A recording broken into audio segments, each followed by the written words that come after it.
Welcome to the Neighborhood Watch Party podcast with George, James, and Drew. While we may essentially just be fans of the sport, we passionately debate it weekly and have recorded it here for your viewing pleasure. Check out our social media in the description to find us on other platforms. Please enjoy.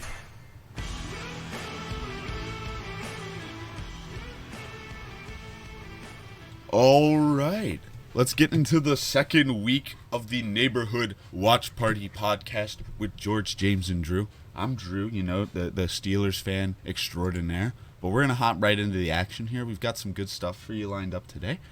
We've got a lot of good, exciting games in Week 13 of football, so we're going to be talking about that first. We're going to be going over last week's games and results, talking about some big games, talking about our favorite teams, talking about the community neighborhood watch. But, after all that, we're going to go into some breaking news. We've got some big stuff today, some Tom Brady talk, some Odell talk, some college football talk. We've got things all the way down the line. But finally, we'll go talking about next week's games and doing those predictions. And speaking of those predictions, we've got a betting scoreboard update for you. James had a bit rough of a week one. His Texans, Chargers, and Titans pick all didn't go through, with the Titans being his money lock. He did get his San Francisco and Giants picks, though, so that puts James at 2 points. James, any comment on your first week under for predictions? Yeah, it was a tough week, painful week. Proud of the Niners, and I guess the Giants for coming through for me. But I was a bit bullish on the Titans, and I did not expect Josh Jacobs to play, and Josh Jacobs did indeed play. You can look at the stat line there for that one. So we're gonna bring it back next week, though. We're gonna bring it back. No worries. Next week. Much like Mike Tomlin at halftime, James is all work. He says we got work to do. We've still got work to do. I'm fucking working here. All right. But I had an okay week. I lost my Colts. I'm very surprised at the Colts. I was so promised on them. But we'll talk about that later. Jets lost my pick, but I got Green Bay, Pittsburgh, and the Saints on my money lock. But Georgie came out with a perfect week of betting. If anyone was betting with him last week, I hope you had a good time on whatever sports book you use.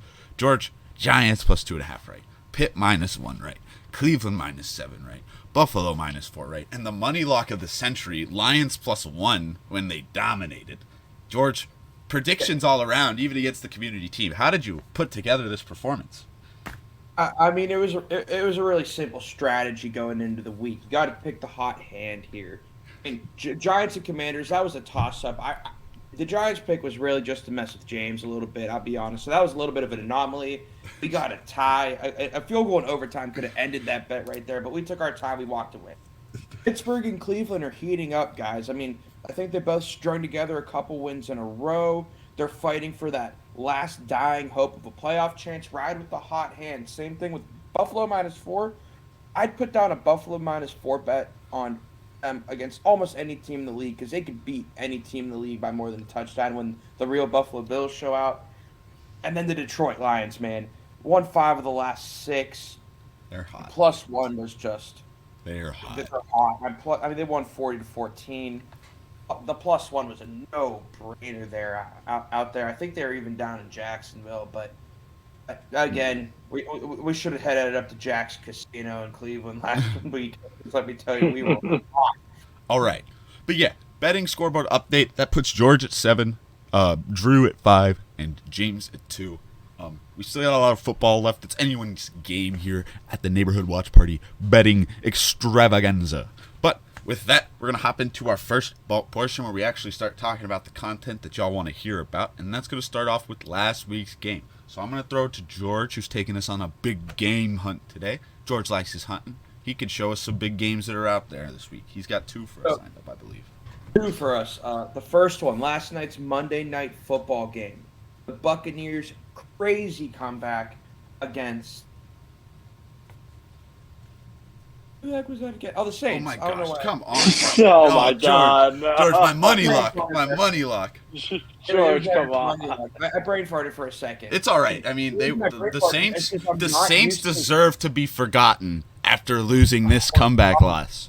I heard they're still in the ER after choking. Beating the Saints. I think this is me speaking from my butt and not from facts, but I think that's Tom Brady's first time in Tampa Bay beating the Saints since he's been there with an in-division rival. Well, yeah, if the Saints won, though, it would have been Andy Dalton's first time winning a Monday Night Football game since like 2014. So like, I don't. I think it was more crazy that Andy Dalton almost was in a position to break that streak.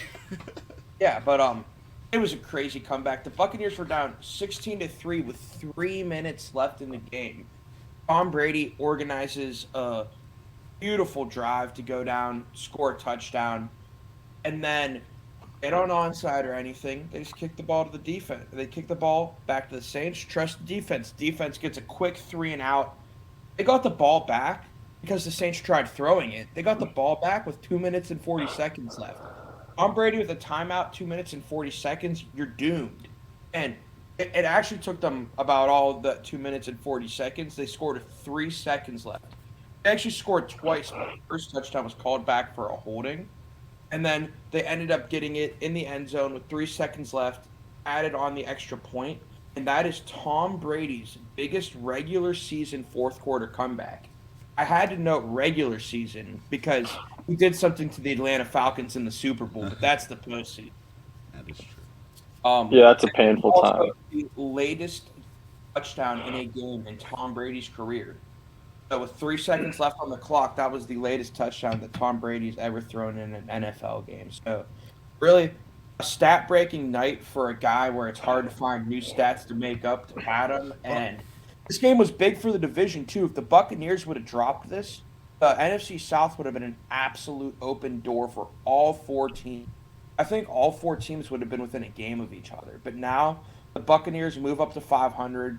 They got a 2-3 game lead on some of these teams, so it doesn't. But here's my thing, George. You only need to look to last week's episode to understand how much I'm critical of the Buccaneers this year.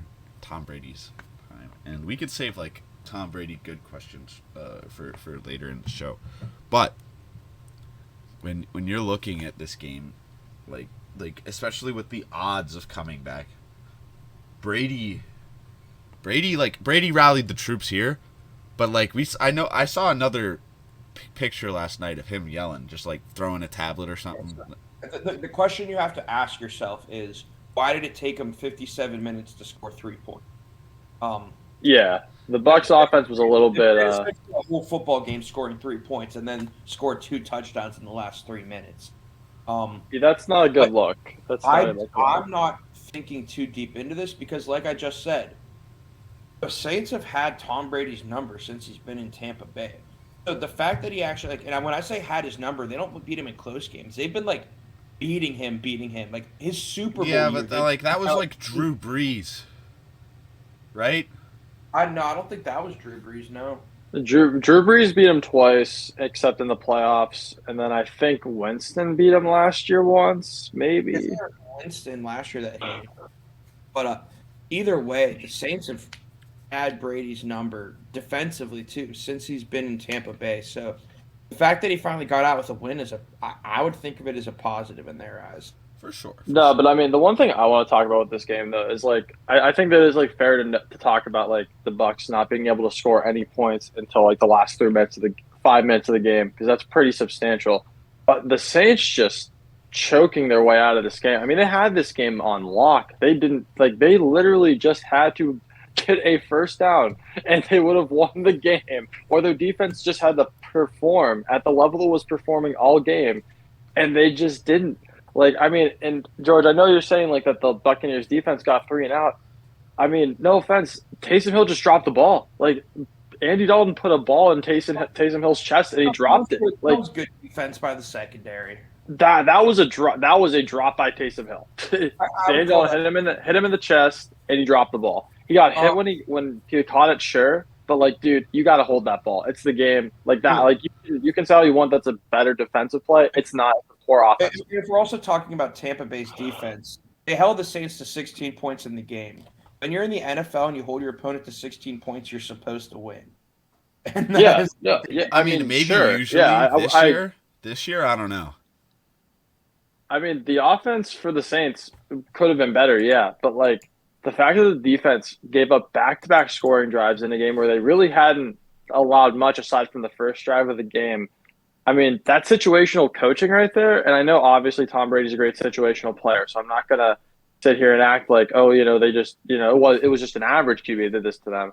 But still, when you have Tom Brady's number the whole game, and then you let up back-to-back 2-minute drives, basically, it's just not a good look. The Saints choked that game. I don't think Tom Brady was I think Tom Brady's the reason the Buccaneers won. Like, I'm not going to give it to their coaching staff, because I think their coaching staff honestly had a pretty bad performance this game despite the win. But I just think we got to acknowledge that, like, the Saints just choked that game away. Like, that was the Saints game. They had it won, and they just let the Buccaneers win. Yeah, but I also don't want to diminish Tom Brady simply being great last night. But I think we should move on to. I mean, was he great though? If you can say he was great, great like when he needed to be. 5 minutes. That's what Tom Brady does. He's been doing it for 20 I don't think you call a QB great that puts up 17 points, bro. That was Tom Brady's 44th fourth quarter comeback in his career. That's like more than a lot of quarterbacks live the NFL with. No, I'm not diminishing Tom Brady as a great QB as an overall player. Like, I agree with you. But, like, to say, like, oh, the dude was electric night, he just wasn't. He had 3 drives. And in the NFL, sometimes you only need 3 drives, but he didn't even score on all 3 of those good drives. So and he threw a pretty bad pick in the game too. Let's not forget that one too. So, and he almost threw another one at the end of the game. It just hit the ground before the guy picked it off. or picked it up off the ground. So I'm just saying Tom Brady led the comeback. He's the reason they won. But to say he was great that game, I think that's a bit bullish on you, George. But he was great when it mattered, and the Buccaneers notched another win. But let's get to another extremely exciting game this week with the Jets versus the Vikings. Huge playoff implications on the line. Vikings 1 game out of that top seed in the NFC. Jets hanging on to a wild card spot in the AFC. And this game was absolutely electric. The Vikings came out swinging for a large portion of this. It looked like the Vikings had it under wraps. They had a multiple score lead going into the 4th quarter, and Jets looked a little hopeless. But then the Lord and Savior Mike White turned it on. Led 2 scoring drives in a row, and before you knew it was 22-27, and the Jets had the ball attempting to go and score. And they're right there on the goal line. Mike White drops an absolute dime to Braxton Berrios on a little Texas route right across the middle of the field, and Braxton Berrios just drops it. The game-winning touchdown. Anyways, that was on 1st or 2nd and goal. Throughout the rest of the drive, they got up to the 1-yard line. They try a Mike White QB sneak that gets stuffed by the Vikings. I don't know what it is with this Vikings defense and QB sneaks, but they stuffed Jalen Hurts. They've just been – they know how to stuff the QB sneak. If you know it's coming. If you do know it's – but, I mean, lots of teams know it's coming and can't stuff it. Oh, it's not easy by any means to stop. Yeah, I'm not saying that. Oh, no, yeah. It's kind of impressive that they're able to do it so much, because a lot of teams – that's been that and the Jet sweep have been 2 offensive plays that have been so much more utilized this year. And honestly, I'm pretty happy about it, because the QB sneak just works. Like, if you need a yard – the QB sneak should work like 90% of the time. Unless you're playing the Vikings, then it probably won't work. But against any other team. So they got a goal line stop, and that was about the game. And it was super exciting. I mean, the Jets' final drive to get down to the goal line was just – it felt like 4th down after 4th down, crazy conversion after crazy conversion, Garrett Wilson and Mike White balling. And I mean, it really feels like even with a loss, this team is kind of bought in on Mike White right now. A number of the offensive players, I'm talking like over a dozen, showed up. And NFL players like doing their fancy pregame outfits and being all dripped out and just looking cool. Indeed. Like the entire Jets offense pulled up in Mike White shirt. And if you're the front office for the Jets, you're asking yourself, did we really waste that 2nd overall pick on Zach Wilson? Like, is he done? Listen here. Don't start talking bad on Zach Hide Your Mama Wilson. Listen, the man can play some ball, and I think he's hurt, right? He's hurt still, right? No, he's No, not hurt. no, he was never hurt. I thought he was Well, hurt he for was hurt like. at the beginning of the year. He was hurt at the That's what beginning I of was the gonna year, and say. then he came He back came healthy. in and he sucked, and then they benched him for Mike White. Listen, I think Zach has had some unfortunate media outings that have greatly impacted his ability to be liked on the team. I joke about the whole Hydra Mama thing. That probably didn't have as much of a negative as what was it? He came out and he's like, "Yeah, it's not my fault." Yeah, he said after he scored three points. Yeah, 3 points of offense, he said, didn't and he asked if it was his fault. He said no. and so like, So my favorite thing was like, didn't they hold him to like 10 points too? Like the D. yeah, well, the defense held him to 3, and then the special teams gave up a touchdown. Oh yeah, and they gave up a touchdown on the punt. Yeah, yeah. Literally, it's just like, I don't know, dog. I think it's kind of all on you there. I mean, I think the New York lights are getting to Zach Wilson a little bit. I think the bright lights and the fame, they're having a little negative effect on our boy from simple beginnings. I mean, yeah, I think what this really shows, though, for the Jets at least, like I think George is right, where the Jets like are actually looking like a pretty competent team. Like they have a pretty good roster, they're playing well. I mean, Mike White lit it up in terms of the yardage he gained, but he threw 2 picks, had a 55% completion on the day. The man, like, listen, I think he's playing way better than Zach Wilson, and they shouldn't sit him. But what I think this really shows is that if the Jets have competent QB play, they can actually win close games or just be in games with really good teams. Because I know a lot of people are going to meme on the Vikings and say like, oh, they haven't beat anyone, or oh, they're a fraudulent 10-2 team, but they're still a good team. They're still solid. They play hard. I mean, they're one of the best teams in the league record wise, and I think they're still one of the best teams in the league. But I just think this shows that with a competent QB in for the Jets who just runs their offense, not even doing anything super crazy. I mean, obviously, George, you talked about the Braxton Berrios catch or the Braxton Berrios drop, right? That was a good throw. And he did have a few good throws during the game, but if you just have a guy in there that can just run the offense, the Jets can win. So, I mean, I think this is just more of a negative against Zach Wilson at this point, that Mike White's been able to go out there and look really good for 2 straight games. Or just better than him. If you look at production of their 2 young stud receivers, Elijah Moore and Garrett Wilson. When Zach Wilson was in, these dudes were like completely invaluable. They had nothing going on for them. But now that Zach Wilson's out, like Garrett Wilson's won Rookie of the Week 2 weeks in a row now. Elijah Moore's not looking to get traded out anymore. He's getting his targets, and the production is just flying up right now. And it just seems like Mike White might be the answer for the New York Jets. Yeah, I mean, I don't know if he's the long-term answer, right? Like, I mean, like the dude had a QBR of 23 and had a passer rating of 59. For the passer rating isn't that bad, but the QBR of 23 is pretty bad. But like, I think it's kind of similar to like the Heineke situation and one situation, right? I think you roll with the hot hand. And then next year, maybe you draft a guy who can sit behind Mike White and try and beat out Zach Wilson. Because I've been down on Zach Wilson since his rookie year, and I'm fine with saying that I think they should move on. I know they drafted him 2nd overall, so there's a lot invested there. But like, if you're the Jets, I think you just got to really analyze this and be like, okay, he's lost the locker room. We put in I think Mike White when he came out was like a 5th round pick, 6th round pick, right, something like that. We're putting this guy who's been. Because he's been in the league for a few years anyway, but we put in this like kind of journeyman QB, never started, has looked better than Zach Wilson in like every single start that he's had. Like, I think it's just all lining up to Zach Wilson is the problem for this team. Because the team performs aside from Zach Wilson. I mean, like you said, the receiver, like Garrett Wilson, I think is averaging like 140 yards a game now over 2 games, which is crazy. The defense has been playing good all year. And so I just, like you said, I just think I think it's all coming up Zach Wilson in terms of the issues with this team here. Yeah. I'm not done on him yet. Listen. If he gets, listen, the way he slid into his mother's friend's DMs, bro, I don't know.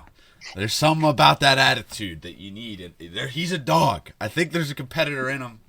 I think he needs some re-examination. I think he needs to head back to the locker room and take this in and come out and maybe be more of a team player. Because I think a lot of it is the locker room. I guess like I'm a Steelers fan, but like a big thing that I always hear complimented about Mike Tomlin is keeping the locker room vibes in check. And especially when you got personalities like Le'Veon Bell, Antonio Brown coming through your locker room, Mike puts a big emphasis on that.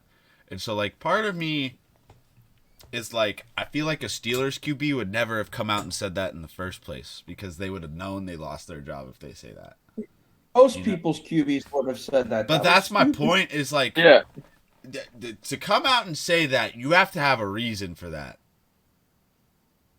To me, it sounds like he's disgruntled with the organization. If at that point, I mean, maybe I think it's just immaturity. I think it it's just it could be, I guess. But like, I'd like to say that he's shown maturity everywhere else, and so like, part of me wants to think it's not just him. I mean, yes, it was a bad loss, so maybe he's being a little pouty about it. But at the end of the day, if we're going just off performance, I agree. It probably should be the Mike White era.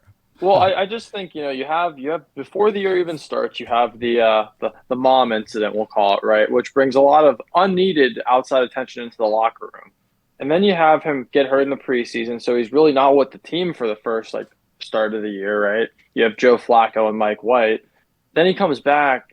Doesn't really have any good games. Might have had one good game, I believe, but doesn't really have any good games. They're winning in spite of him, not because of him. And if this was, in my opinion, if this was his first offense, like in terms of him saying, "Oh no, it wasn't my fault," this was his first offense, and there was like nothing else that was said behind closed doors, and like the team liked him, I think they'd overlook it, right? I think like an apology after like a day, they'd overlook it and move forward.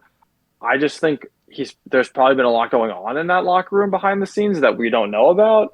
And that no publicly was just enough for the team to be like, F this dude. Yeah. We don't want to play for him. Like, I just think it's kind of everything just accumulating. And now it hit the climax, right? It just, this is where we're at now.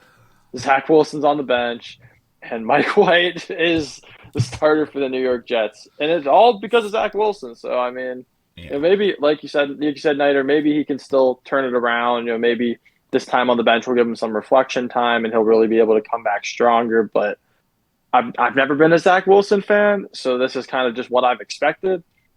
But maybe you're right. Maybe next year he'll come out and be a better team. Well, sort of sunsetting this game, it might be the sunset of Zach Wilson at the end of the day. I think that's what we might have come to the conclusion here. But now I think we could get on to some favorite team analysis. And James, I'm going to pass it right back to you with this thriller of a game. The nail biter all the way down to the end of OT. Commanders Giants. Oh, yeah, I'm as any fan wouldn't any fan in general wouldn't be happy with the tie. But kind of just taking an objective look at this game, the fact that Washington came out of this with a tie is honestly kind of a miracle. Because early on they played really well. They got up to a 10-0 lead and then just watched that lead disappear.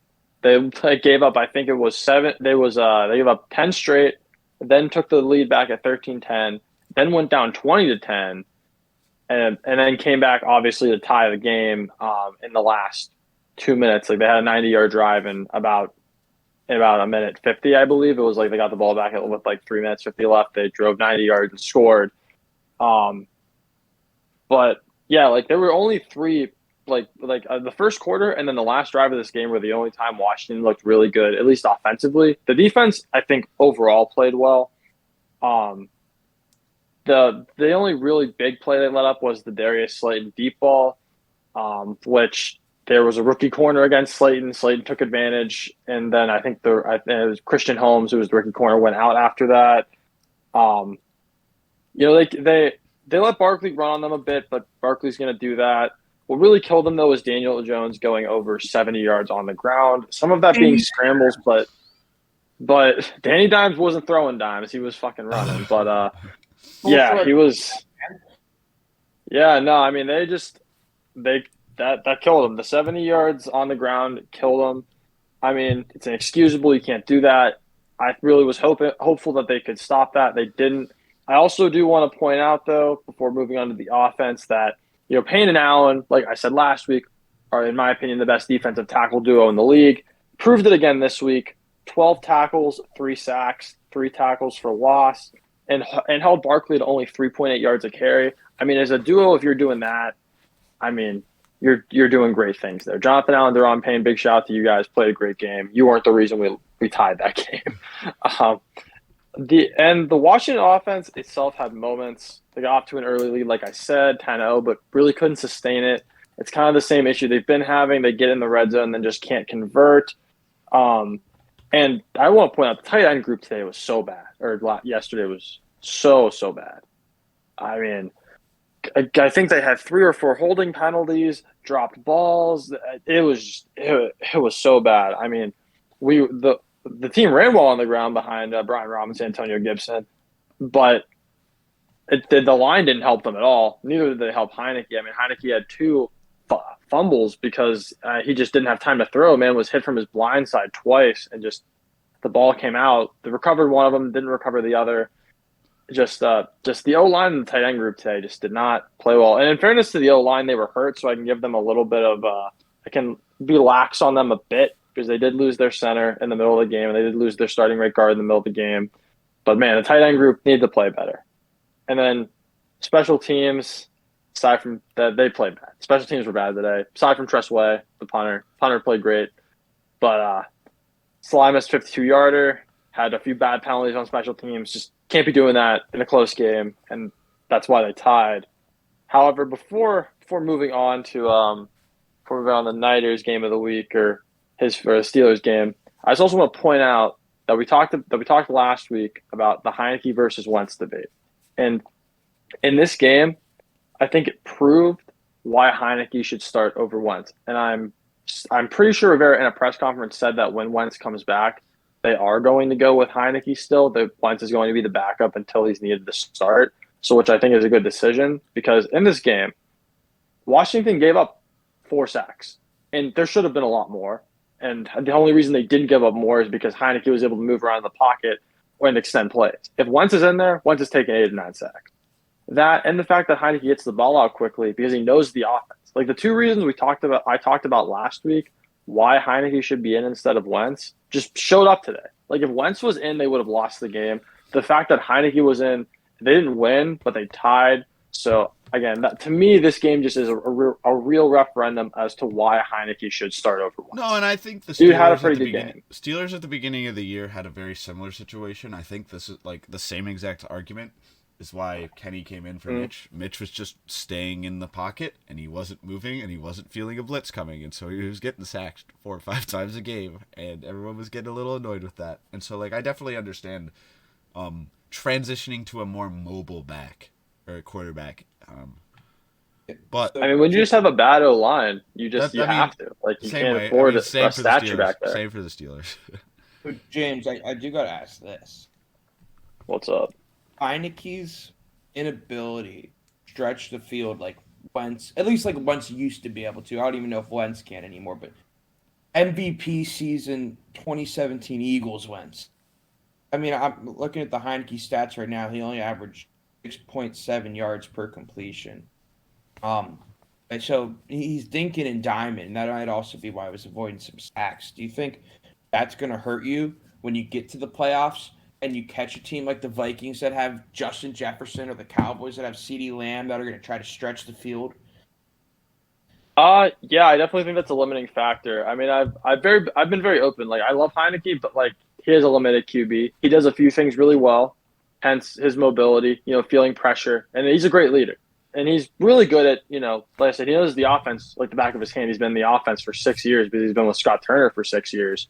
So the dude knows where the ball should go and when. But yeah, no, his arm is 100% a limiting factor. And that's the reason they brought in Wentz is because Heineke physically is a limitation. And they were hoping Wentz could, elevate them. However, 2017 Wentz wasn't what they got. Honestly, they didn't even really get 2021 Wentz.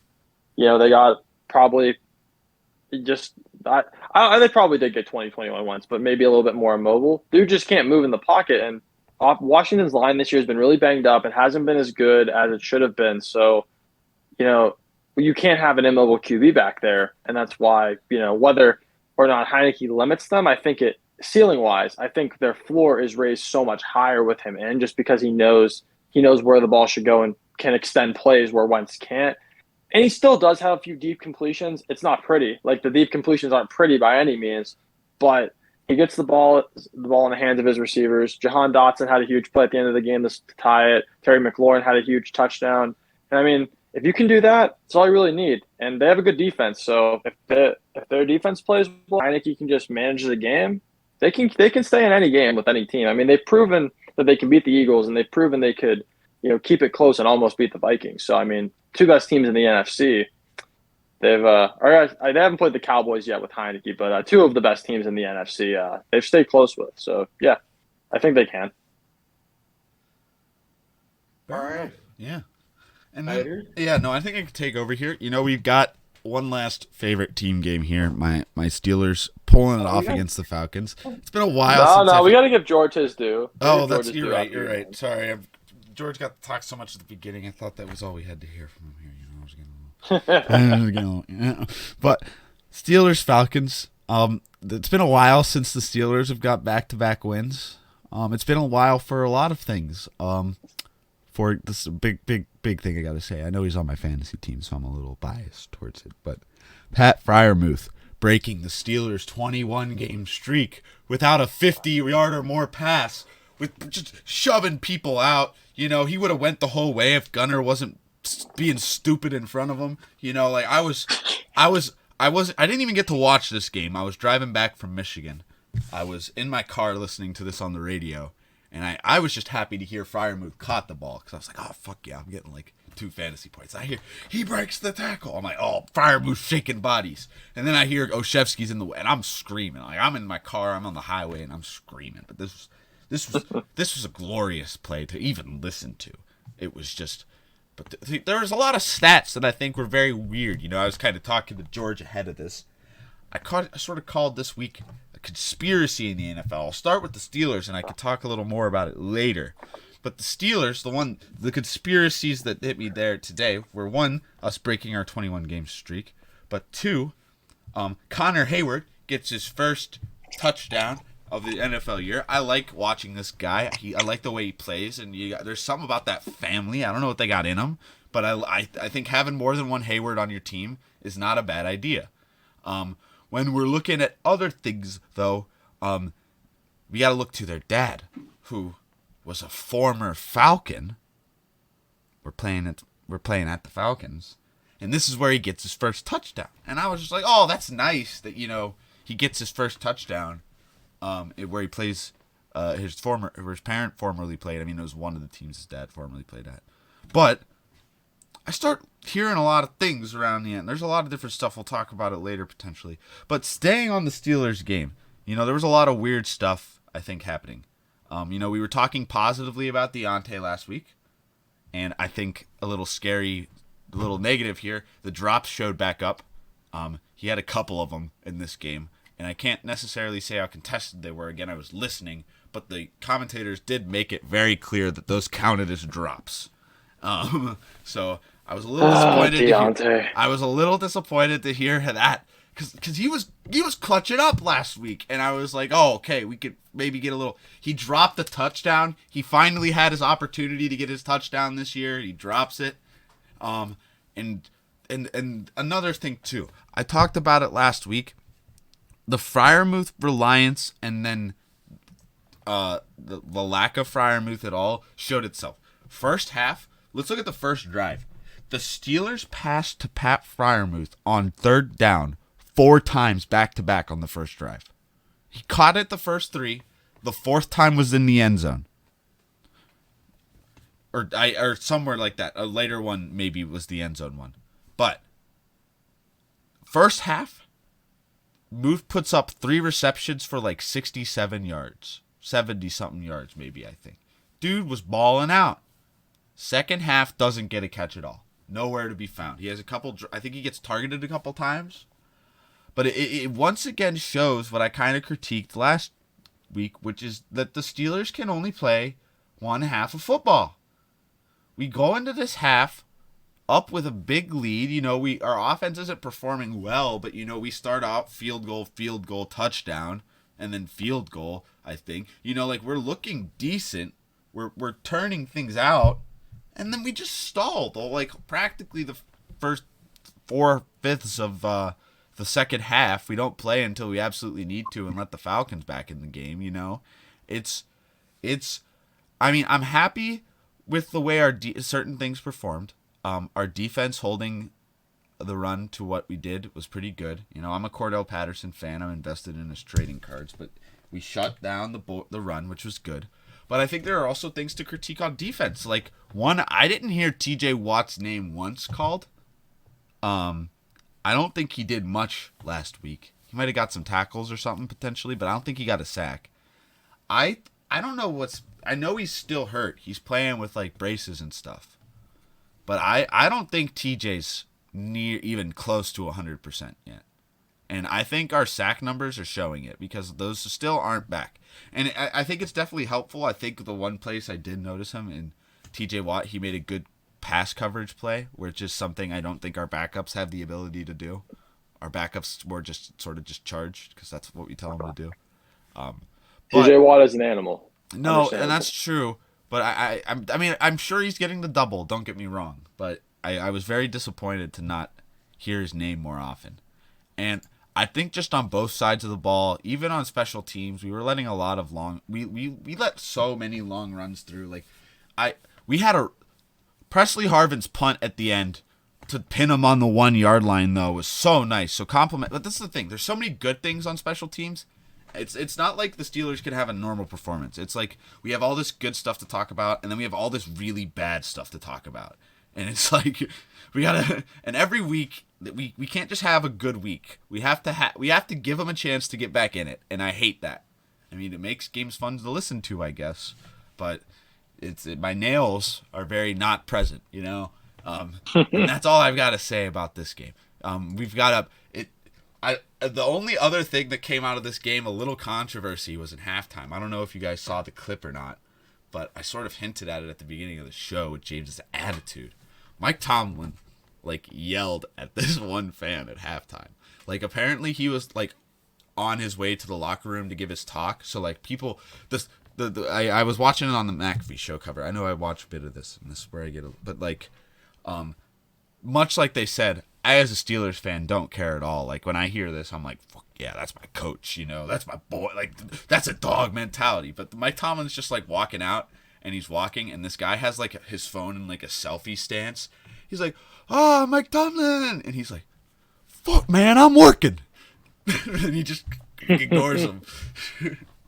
And I'm like, apparently there was a lot of controversy. Apparently people wanted to give Mike Tomlin smack for, like, being focused, but apparently this was like literally 5 steps away from the locker room. Like, I don't know why this fan was there, and as a Steelers fan, I'm like, this is a dog mentality. This man's working. We got a game to win. I appreciate it.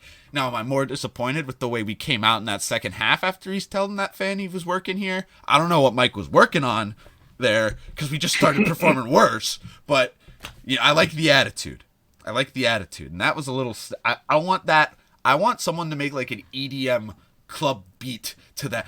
Fuck, man, I'm working here. Just go crazy with that. I want it. I want it now. It'll be a Steelers hype song for forever and ever. But that's the Steelers. I want to know what work he was doing in the tunnel. I do too. Because it went downhill afterwards. It did not go well.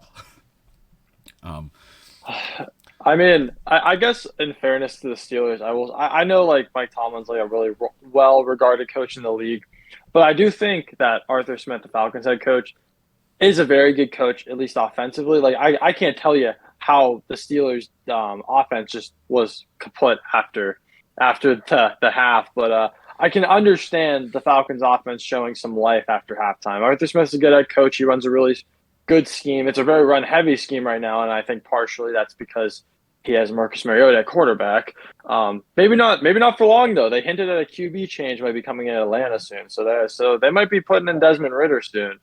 Really? But Yeah, no, they someone asked Arthur Smith after the loss, like if there's any, they're planning on any changes, and he said there might be a QB change. We'll have to see how it goes in the week. So they might be putting Desmond Ritter in the next few weeks, which will be interesting. But we can talk about that more later. But anyway, yeah, I think offensively it makes sense that the Falcons kind of came back in this game, but yeah, neither the Steelers can't play two halves of football. They just can't do it. They can't, dude. And heading into Ravens week, and Lamar's hurt. Hopefully, I'm hoping that stays because we need every blessing we can get. But who's their backup? Oh God, I don't even know. Wait, for what team? For the Ravens. For the Ravens of Huntley. Oh God, the Steelers play so bad against backups that I'm scared. Honestly, honestly though, Nider, I'm looking at the Steelers' schedule. I really think there's a way that you guys actually can go above 500 this year. We might have. Last week I was like, it could be a losing season, but I'm looking at it and I'm telling you, boys, if we could just pull it together, if we could just grit it out, we could get some Steelers toughness. We're not even out of the playoffs yet, James. We still have Vegas odds to get into the playoffs because it's possible. Because it's possible. It's possible. Yeah.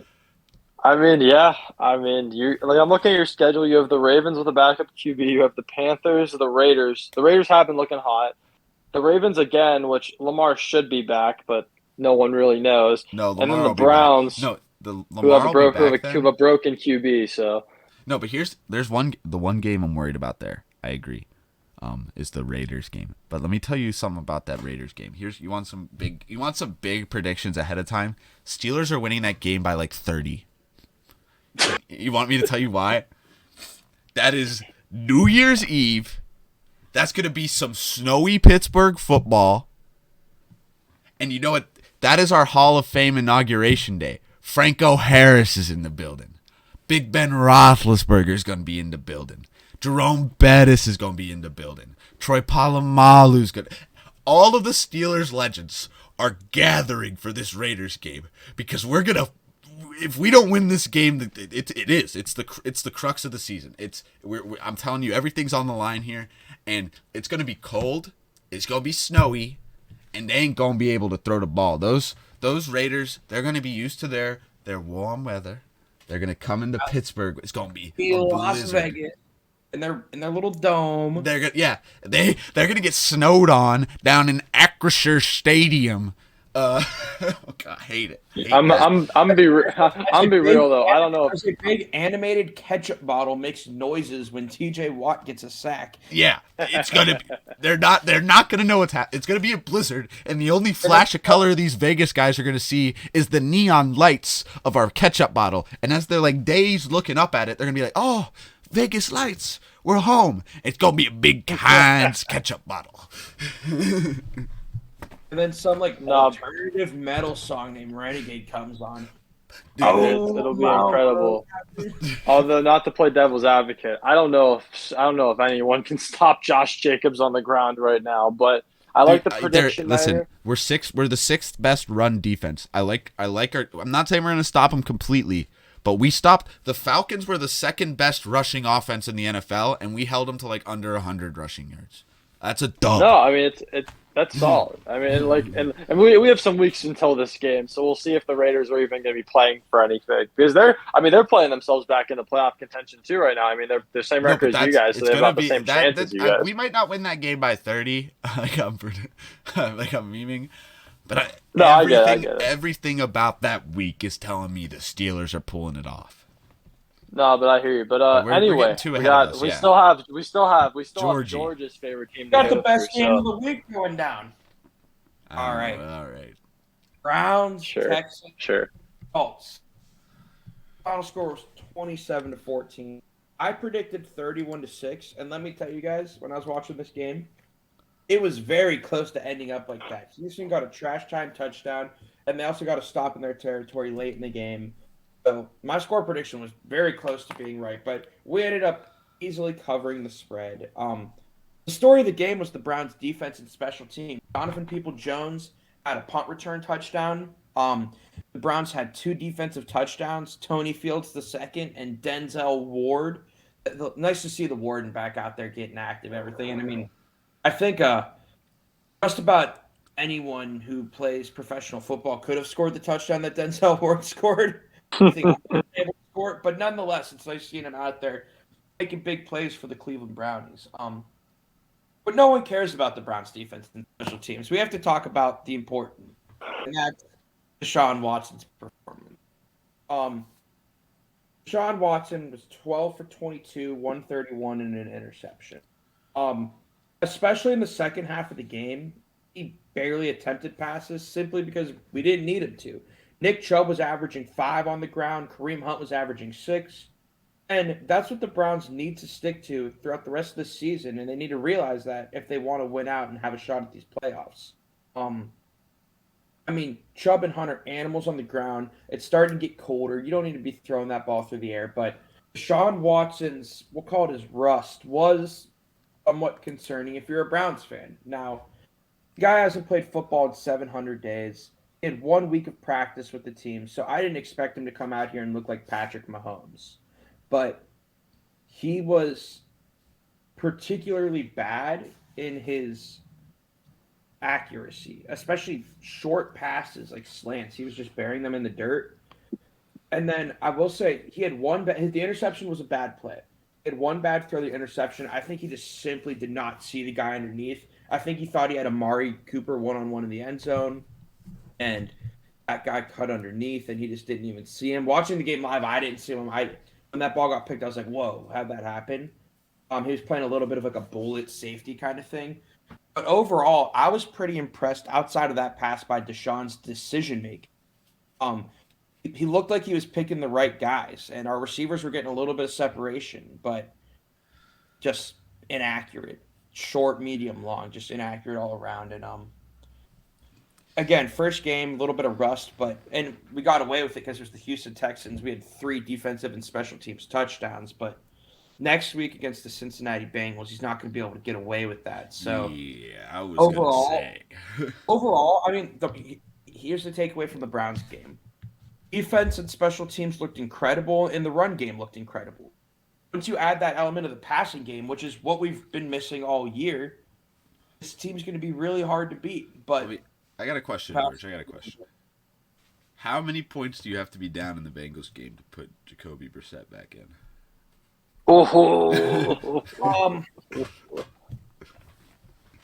You don't. Oh, really? I mean, here's the reality of the situation. You have an ESPN FPI 4.6% chance to make the playoffs. That means you could win out and not make the playoffs. You need to see what this guy who you just paid $230 million guaranteed is made of. I'm not saying the season's a wash. I know Browns players and fans alike are still like, we can make the playoffs. But what I am saying is, statistically, this season's a wash, and you need to see what you have in Deshaun Watson. You need to see if this guy could go down 2 scores against an in-division rival in enemy territory and do something with the football. Or is he going to fold over? You need to see what you have. Obviously, they're going to try to win all their games and win every game the rest of the year. But seeing what you have in Deshaun Watson, important elements of the rest of this, in my opinion, if Cleveland Browns offense coordinator. No, I 100% agree with George there because I like the actual logic and rationale that went into that take. Because you're right, like they could win out and not make the playoffs, and you've dedicated like what was it, 250 mil, right? That's his contract, 250 mil for this dude. 230 mil. Sorry, 230. My bad. It's 230 mil. This guy. You have to see what you've got, and I'm gonna go into this a little bit more, but there's a good few layers of rust on the man, and you need to try and get that rust off. I don't know if you need to use some WD-40, or what you gotta do, but you got to make sure this dude knows how to play. But I also want to point. I mean, I would even say real quick, you could notice he was looking better in the second half than the first half. Like I think the rust was coming. Like it was that noticeable. I watched the game along with the Commanders game. I was paying more attention to the Commanders game, so I'm not going to sit here and act like I watched every snap. Man didn't look good any part of that game. Like if you can say that he looked better in the second half. less bad. It's like Yeah. He looked less bad. He looked like, a fourth of Jacoby Brissett in the second half than an eighth of him in the first half. And I'm pushing back a little bit on your comment, George, about the no passing game. When Brissett was in, the Browns, I think, had like the fifth best passing attack in the league. Like their offense wasn't the issue when Brissett was in. Their no, so defense was always letting them down. And Browns your defense played well. the Browns had the fifth most efficient offense in the league, but the passing was at like 15 or 16, and the rushing was at like 3. So dude, that's still good. Like if you have a top half, very average. The Browns were a very average throwing of the football team. Set, and I saw some flashes from Deshaun that you could not see with Brissett. Some of his elusiveness and designed QB runs worked incredibly well, but Stefanski, he didn't use a lot of designed QB run. I mean, there's a couple plays Deshaun Watson avoided a sack. That was something that Brissett never would have done. But I think about 2 designed QB runs for Watson, and it was just because we didn't need to. Especially in the second half, the Browns were in control of the game. Chubb was rushing for 4.7 a carry. Kareem was rushing for 6 a carry. Wasn't necessary, and I think Kevin knows that, and I think Kevin was in the. It felt like we were just an idle. We were just kind of cruising through that football game, knowing we were just simply the more talented team on the field. I mean, yeah, it's not hard to be the more talented team against the Texans. That team is really bad. That team is very, very bad. You're not throwing flea flickers and triple reverses and fake punts against the Texans. You're just going to go through. You're going to hand the ball to Nick Chubb. You're going to win the game. No, that's fair. But I think the real test for the Browns is going to be, again, I know you guys have beat the Bengals earlier this year, but I think the real test is going to be, the Bengals have looked really good the last few weeks. Your defense has looked good for 2 straight weeks now. One, them being against the Texans offense, which is just abysmal. I mean, they're starting Kyle Allen there with Brandon Cooks as the number 1 option.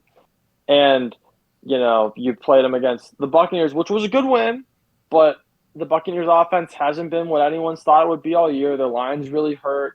I think Godwin and Evans both played that game, but their receivers have been in and out of the lineup. So I would like to see your defense perform against a really good Cincinnati offense. Well, that's what I want to see. Honestly, it's the last time we played the Cincinnati Bengals on Monday Night Football. He held them to 13 points.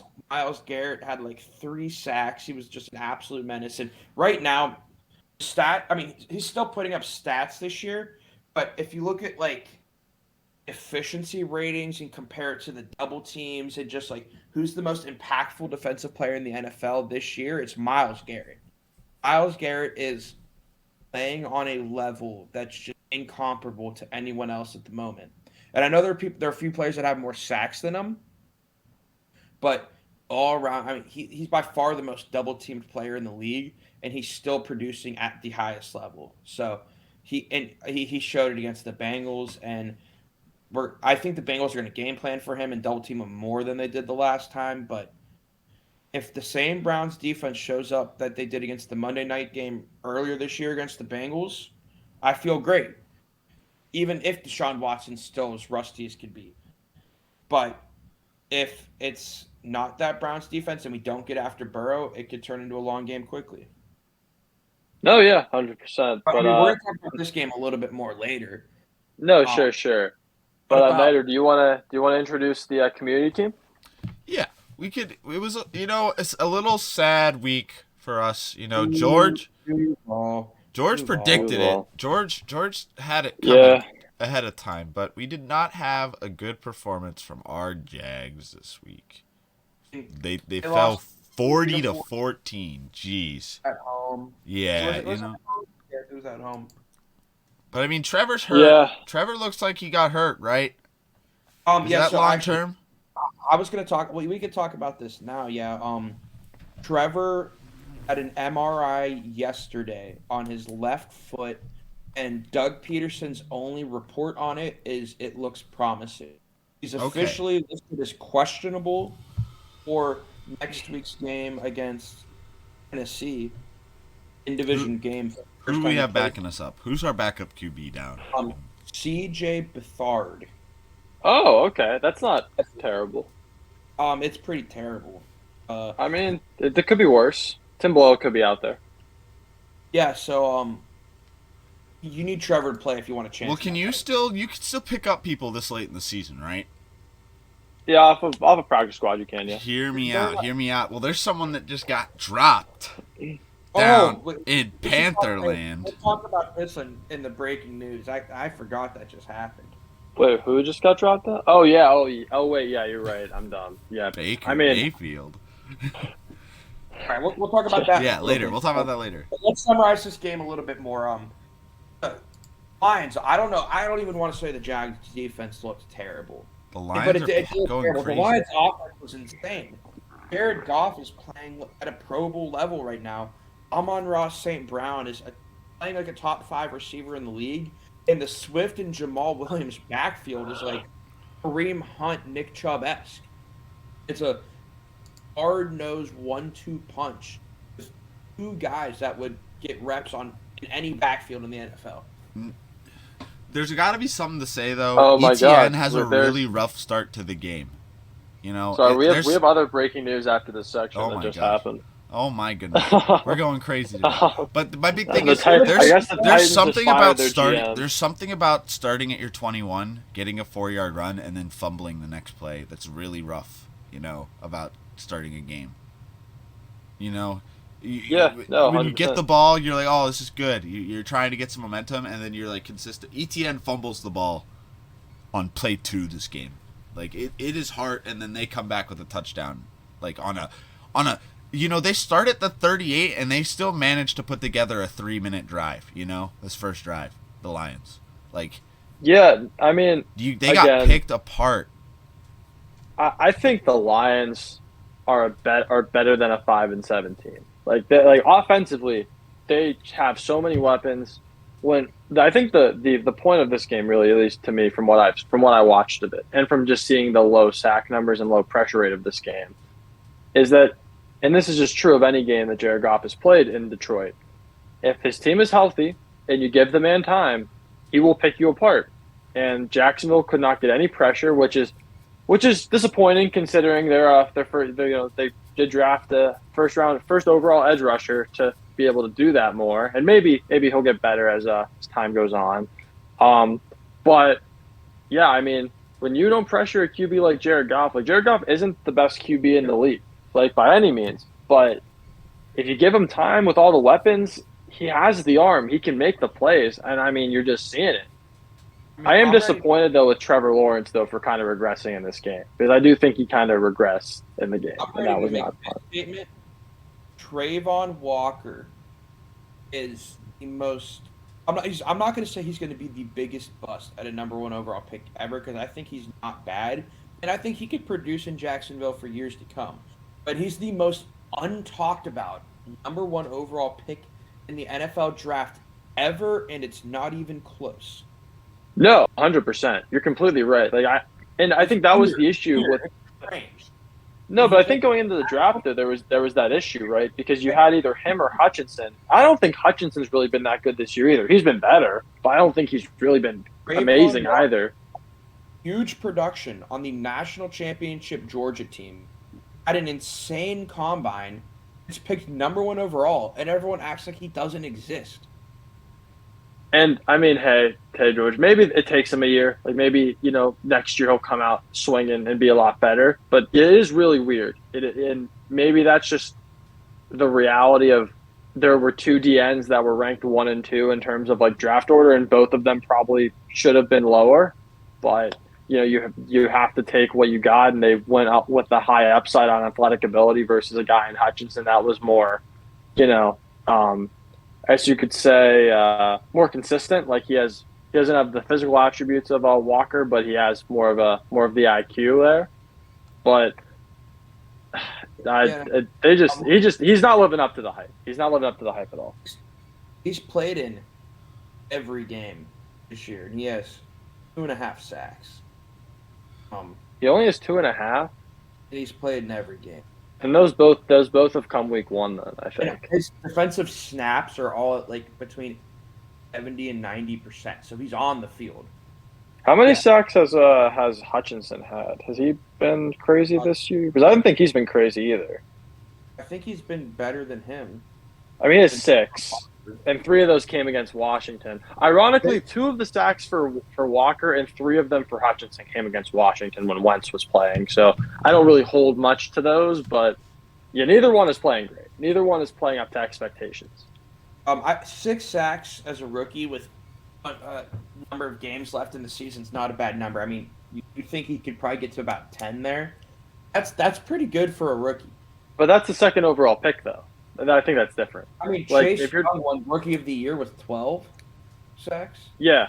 If Hutchinson gets to 10, I mean, you're looking. Yeah, but Chase also had a lot more. Chase also had like a lot more forced fumbles than Hutchinson did. He had a touchdown. Like Chase was a better player. Hutchinson's done some cool stuff this year. Like he has an interception. He's 2 interceptions. No touchdowns on him, obviously, but yeah, he has 2 interceptions. He has 2 pass deflections. Hutchinson's playing well, but I think we've already kind of started leaning our way over there. Are we ready for breaking news? I think so. I think Yeah. we can move on. Do you want me to announce the breaking news that just came out? about Breaking 5 minutes news. ago? We'll start off. Yeah, we'll start with the live stuff. What is that, James? Let's start off. The Titans have just officially fired their GM, Oh. Joe Robinson, Uh-oh. or John Robinson. Sorry. You know, this, don't want to spoil too much, but we had, I want to say, for our, this is big for our neighborhood watch team this week. A little craziness in Titanland, especially with your worries about Trevor.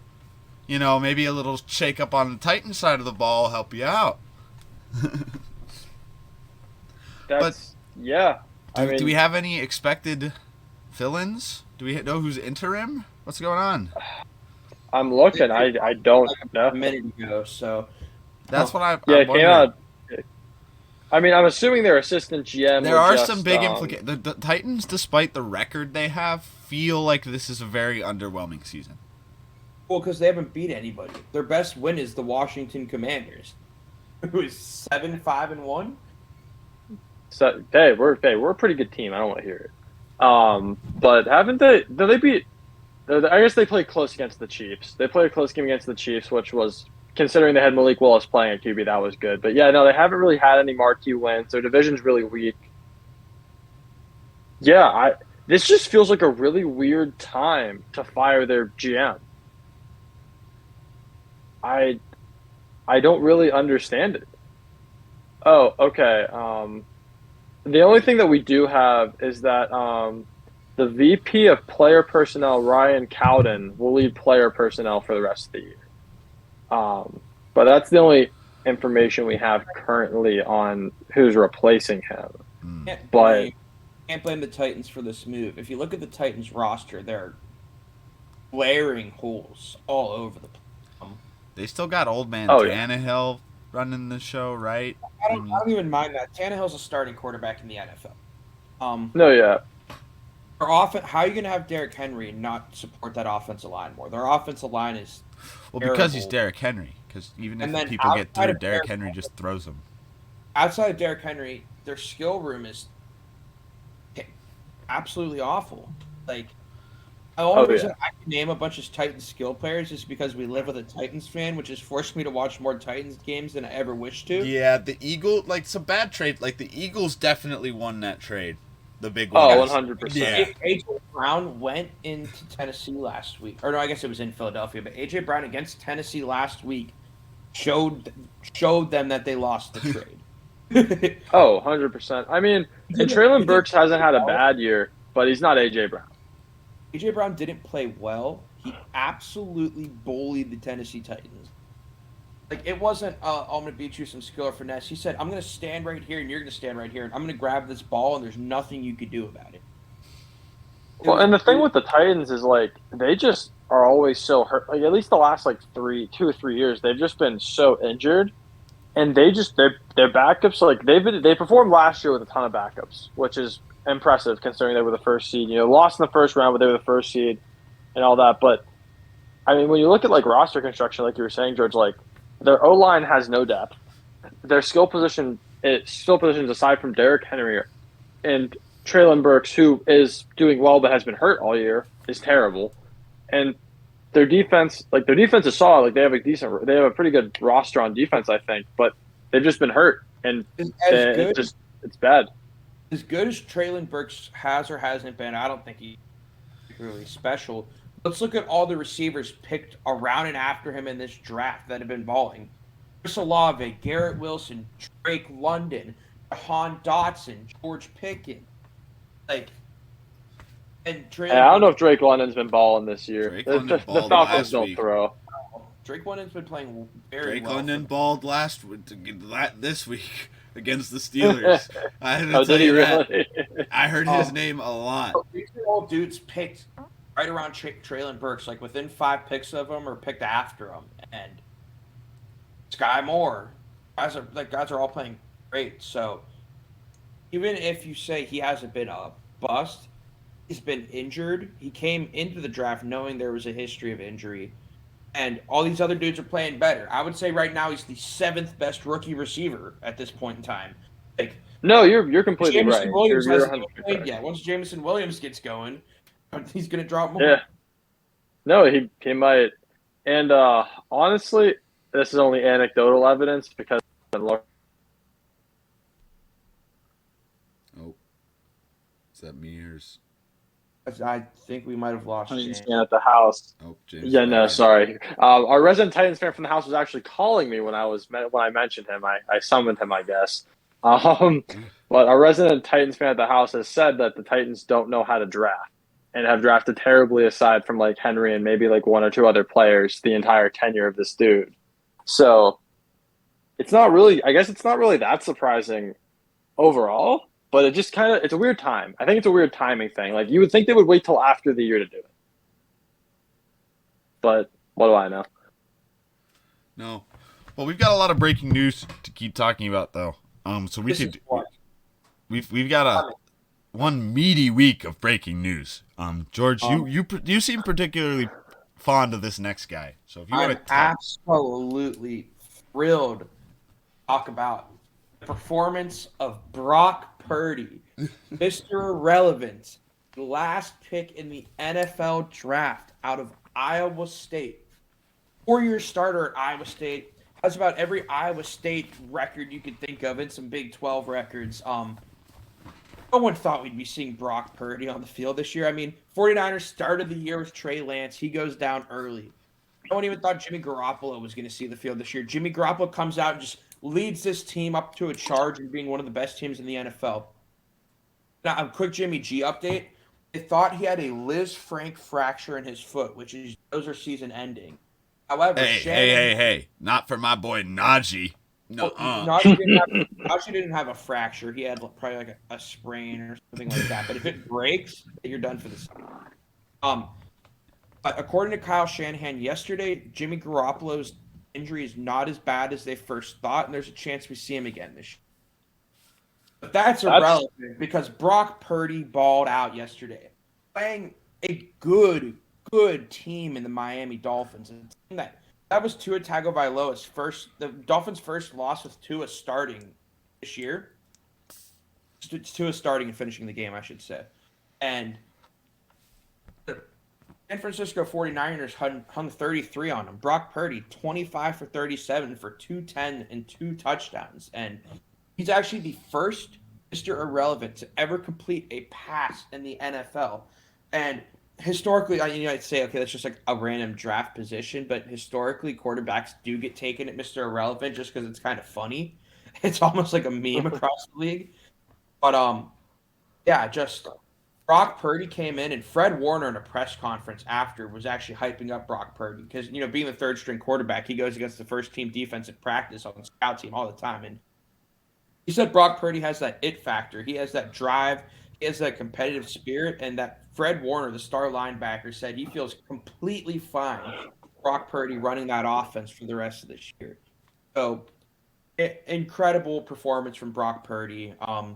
Just step in, being Mr. Irrelevant to calling out and beating one of the best teams in the NFL. We could talk about the interceptions, I guess, because he had 2, right? 2 interceptions, 2. But overall, we just got to compliment the guy coming out and doing it, I think. Round of applause all around. Pat on the back, whatever we could do for that boy. You know, he came out, he performed, you know, and that's all you got to do. I mean, that's your job as a backup is. That's what they're paying you to do, you know. No, it's very Heineke-esque move to just come out in the middle of a big game and win. It reminds me of him a little bit, you know. Shout out to Brock Purdy and Heineke. But no, I think he's for a 49ers player. I mean, listen, man, Heineke has a good record in the league right now. But Brock Purdy's undefeated. He showed out against the Dolphins, and you know, I think he at least showed the 49ers like I'm not sure he's going to be able to do this every week. I hope so. Like, good for the dude if he's able to come on, like, you know, make a name for himself in the NFL a little bit here. But it at least shows the 49ers can be competent on offense, and their defense is obviously just good. Well, but they can at least be competent on offense. I think it also just goes to show how talented this San Francisco 49ers roster is. Like, oh, yeah. You could 100%. slot. I think you could put any. I think I could go be quarterback and hand the ball to Christian McCaffrey, you know? Like, you could just put Christian McCaffrey at quarterback like, and probably still win some games. But I think that's the story there. I think we don't need to talk much more about Purdy. I actually do have a question off of this, though. Off of the Dolphins' loss for you guys. Go for it. Based off of the Dolphins' loss, right? Because the Dolphins were like one of the top contenders in the AFC, and a lot of people thought that they could compete with, you know, the other three top teams, in my opinion, the Chiefs, Bills, and Bengals. After this Miami loss, you know, we can be quick on this. Who do you guys think is the top team in the AFC right now? Do you think it's the Bills, who have kind of been the running favorite the whole year? Is it the Chiefs, who just lost in a close game to the Bengals? Or is it the Bengals, who beat the Chiefs and have been kind of rising from a really off start at the beginning of the year? If you want to ask me who's the best consistently, I'd say the Bengals, as much as it pains me to say. But if you want to ask who I think is going to have the biggest chance to go all the way, I'm going to say the Chiefs. Because here's I'm going to push back on that. Here's my opinion. I'm going to push back. My opinion is, I think the Bengals, I feel like in big games, the Bengals have the best chance to win. However, I think the Bengals have shown it is very much a tale of two teams for them. They're either going to come out and they're going to slug you down, or they're going to come out and they're going to look like garbage. You got to remember who they've lost to this year. They've got a loss to the Browns. They've got a loss to the Steelers. Who else have they lost to this year? I've got to look it up. But these aren't particularly great names. They've lost to the Ravens. They've lost 3 division games, I think. Now, I want to say this is much more concerning for me if I'm a football fan of this team. And this is me pushing back against you thinking the Chiefs. Because the Chiefs only have 3 losses this year. They have the best record. They've looked dominant all year, really. But you know who 2 of those losses are to? The Bengals and the Bills. Well, that's the difference. In here and beat up on the Titans, Jaguars, and the Rams. But when it came down to the 2 teams they're going to have to beat in the playoffs, they've lost. Here, my point is they've lost, but it's been close, right? It's been close. My point is these are 50-50 games. I understand that. I understand you're not going to... My point... Joe Burrow's 3-0 against Patrick Mahomes. Yeah, that's true. Tell me the spread going into. What's the spread going into each of those? I'm willing to bet it's Patrick Mahomes has been favored in every one of them. Yeah, but how by how much? I don't remember. I don't remember the line. I'm sure it hasn't got over. I'm sure it hasn't been more than 3. That's my point. No, yeah. I mean, you're right, and I mean, honestly, in terms of like who I think will most likely make it to the Super Bowl, I would still say the Chiefs, just because I've looked at their schedule and they seem like they have a pretty easy schedule to get the bye. And I think getting the bye is really important. I didn't really get to talk about why I say the Chiefs either, but I don't know if you're going to go here, James. But I just look at that roster and I get that Hill's not there anymore. But I mean, I think Travis Kelce could win a playoff game on his own. Like, I love the Chiefs roster. If you put Travis Kelce on the field, I think that man could win 11-on-1. No, I think this Chiefs roster, top to bottom, is the best roster they've had in a long time. Like I think like their defense actually looks pretty good.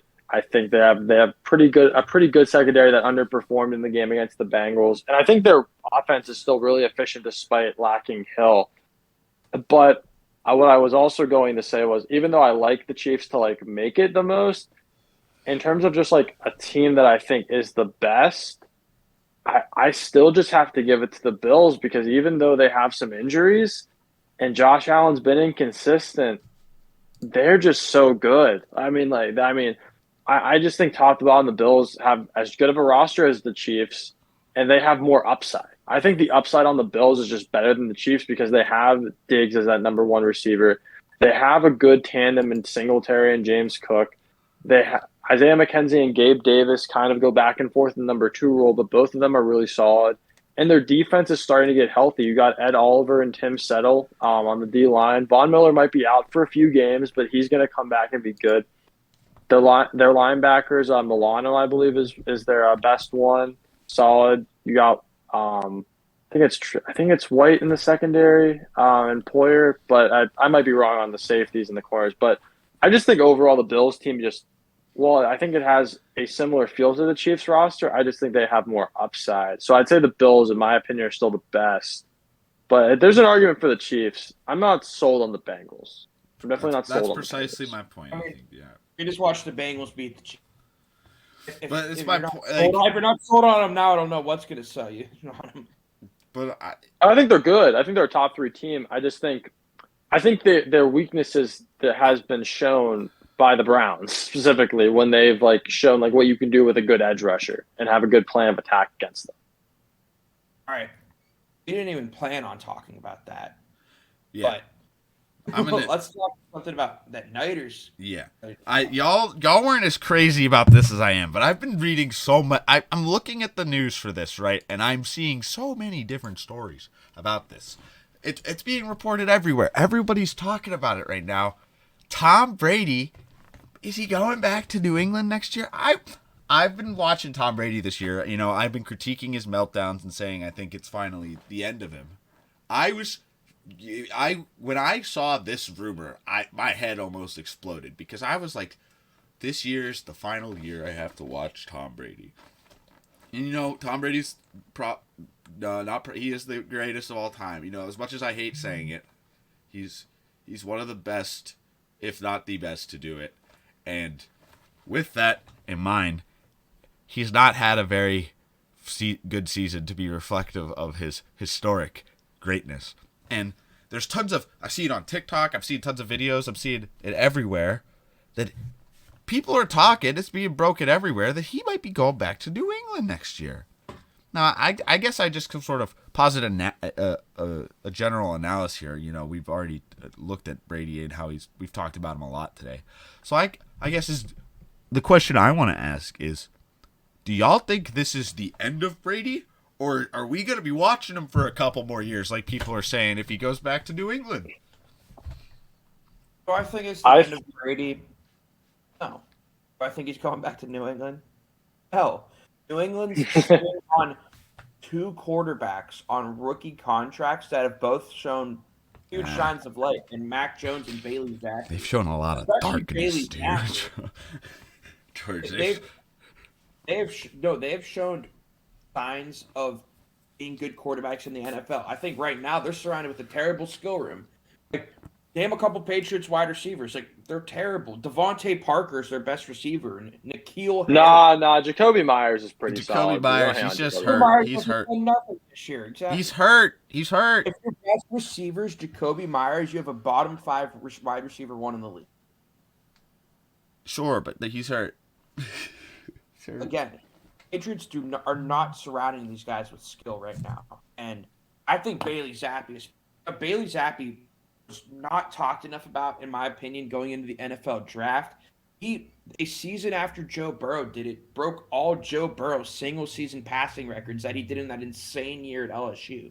Bailey Zappi, the Western Kentucky Hilltopper, was an absolute baller in college. And when he got his time in the NFL this year, he looked good. Now, they ended up going back to Mac Jones. I don't know if I didn't agree with the decision at first, but he's their guy. I'm a Mac Jones fan. And yeah, Mac I don't Jones has see got any. that dog in him. I think there's two quarterbacks that physically could play at the same level as Brady right now. They don't have the same mental capacity that he does right now, but could So you're physically play at saying the same no? level he does. Yes, You, I'm saying no. But you're and you're saying no both to paying. both? I'm No to no, is Brady done? no. I think Brady will stay in Tampa. Okay. Yeah, I think I kind of agree with George actually here. In terms of like, I don't think Brady's done.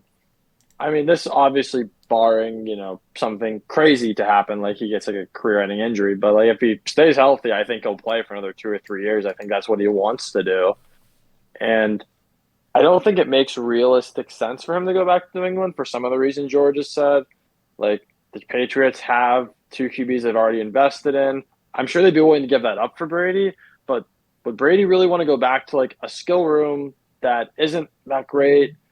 And maybe he has a better line, but again, the reason he left New England for Tampa is because the skill room and the skill room in New England has just always been bad, and he wanted weapons. He knew he couldn't just put it all on himself to win games anymore, and so that's why he went there. And they really still haven't solved the issue. Like I'm still high on Jacoby Myers. I think he's a good receiver. I think Hunter Henry's a good tight end. I think they just don't use them well.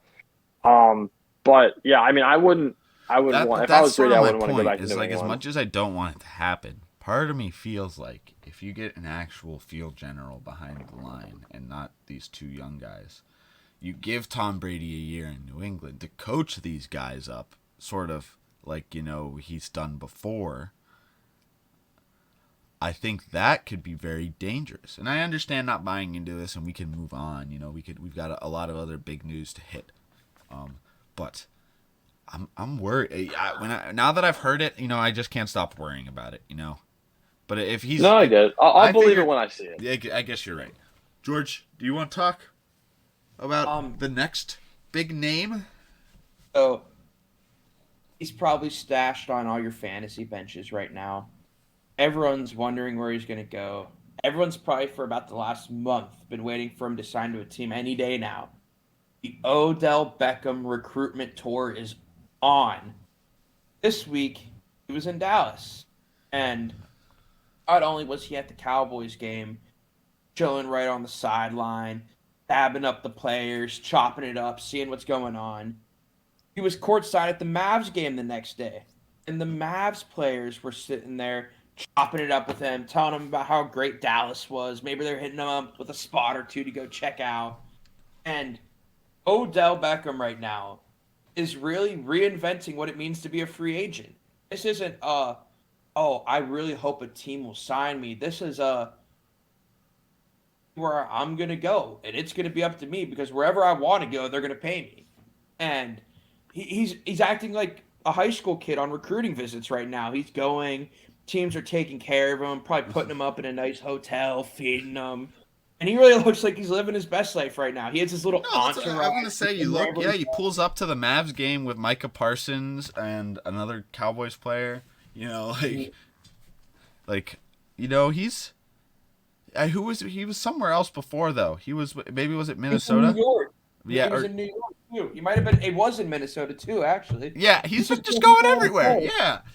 Hey, he's just going on little vacations, going to check out some games, getting free tickets. He's like, who's gonna be going to the playoffs this year? I think he might enjoy being a free agent more than he does on a team. I think he's trying to do what he did last year. He's just gonna try to get on a Super Bowl roster, or maybe it was 2 years ago. That was last year. Yeah, he's just gonna get on a Super Bowl roster, and he's gonna be like, all right, who's got the best chance to make it all the way? I'm gonna go there and get myself another ring. Yeah, I mean, that's exactly what he's doing. Von Miller's been recruiting him really hard. I think he went on Von Miller's podcast for a little bit. The Cowboys are recruiting him to no end. Yeah, he's like a high school 5-star. He's like the number one player in the nation. That 5-star that's getting the Bama, Georgia, Ohio State offer, just walking around, coolest guy in school, and yeah. I wonder if it's gonna move what being a free agent means to people because this is kind of unprecedented in that at this point it seems like he could have been on a team by now. I don't Like, don't know about that. My point is, George, this isn't just any free agent. This is Odell Beckham Jr., the man with perhaps the greatest catch of all time. I think he has a competition this year. I think that Jay Jetta's catch in the Bills game might. Wait, what? That David and Yeah, Joe 2 weeks ago. Yeah, I think Justin Jefferson catch was still better, but no, I actually agree with you, United, on this one here. Like that, I think it's just an Odell being Odell, and like it's just a weird situation too because he was injured in the offseason, so no one really wanted to sign him. They would just rather wait, and they wanted to see if his knee would get back. And now teams are like, well, Odell's really talented. You know, like, do we really know if he'll be good or not? No, but we can guess he'll be good when he comes back.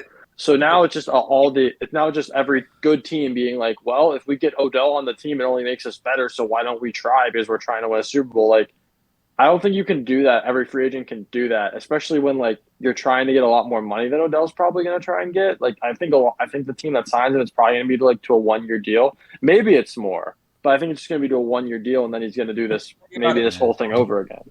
Maybe about a 2-month deal. Maybe. All right, but we're gonna switch it over. I think we're just got to keep things going here. For the sake of time. I know we've got some time constraints today, but y'all, I've fallen out. We've got put in like some weird ass bowl, but y'all seem a little more excited about this than I am. So James, if you want to, James, talk. Do you want to talk a little CFP? Yeah, I just want to start out with well, before we update on who's in, I just want to give a shout out to the Utah Utes, my boys, my honorary team now, going out there. USC taking down USC. What happened? The boys really going out there, showing out, beating USC, getting the Ohio State Buckeyes into the playoffs. Cam Rising out here, throwing for 310 yards, 3 touchdowns. They had 2 running backs. Well, they had one running back go over 100 yards and 2 touchdowns. They had another one go for 80 yards and had an amazing run for a touchdown. They had an interception by, I'm trying to find his name now. Who's the dude who got the interception? Hubert, who was a transfer, I think, from Iowa. Like, man, that team played so hard. Played incredible. I get really hyped up for football games that are by my favorite teams. I get really hyped up for it, really enjoy it. This is the first time in a while that I have just been extremely happy and excited during a game to where like I was not rooting for like either team. I mean, I was rooting for Utah to win more so it's just like I want Ohio State to get in. But by the end of the game, I was just genuinely rooting for Utah. And it was just such a fun game. Go Utes. Just wanted to shout them out because they freaking earned it. You just got to talk about how Cam Rising is a football guy. I mean, he got laid out one play. Like, helmet flying through the air. Like, this play is going to be on 40 different YouTube compilations of biggest hits in football history. And that guy got up immediately and just smiled. Like, a play that would have sent Tua Tagovailoa to the grave. Cam Rising's just a football guy. But let's talk about the overall college football playoff. It's officially set. Number 1, Georgia. Number 2, the team up north, Michigan. I took a brief stop there this weekend. It was pretty nice. I drove through. I wanted to send a picture to the boys. I was gonna take a brief stop at their stadium if I could, but I didn't feel like figuring out where a good picture place was. I'm still all right. Let's calm down over there. I think I found my team I'm rooting for this football this playoff. I think. I hate you. Number 3, the Texan Christian University Horned Frogs, the Hypnotoads, as anyone might like to say it. And at number 4, the Ohio State Buckeyes. Got some help from Cam Rising and the Utes. The Buckeyes are in the playoffs. We're heading down straight into Georgia territory to play in the Peach Bowl against the Bulldogs. That's going to be an essential home game for them. But Buckeye faithful, hopefully including yours truly, George, is going to make that trip down to Atlanta, and we're going to show them Bulldogs what's up. Maybe we can get some live coverage of that. Live coverage from Atlanta, Georgia. Put that up on the TikTok. No, I think Maybe. this is. Put that up on the TikTok. I think this is really exciting, honestly, for the matchups. I think Georgia OSU. If OSU cannot play the way they played against Michigan, I think that'll be a really good game. And either team could win. Obviously, Georgia's going to be favored because it's basically a home game, but I think OSU could go out there and win. And then TCU and Michigan is going to be a really interesting game. I mean, Michigan is just the better team, but TCU kind of pulls out a lot of the only really close game they lost this year was in the Big 12 championship.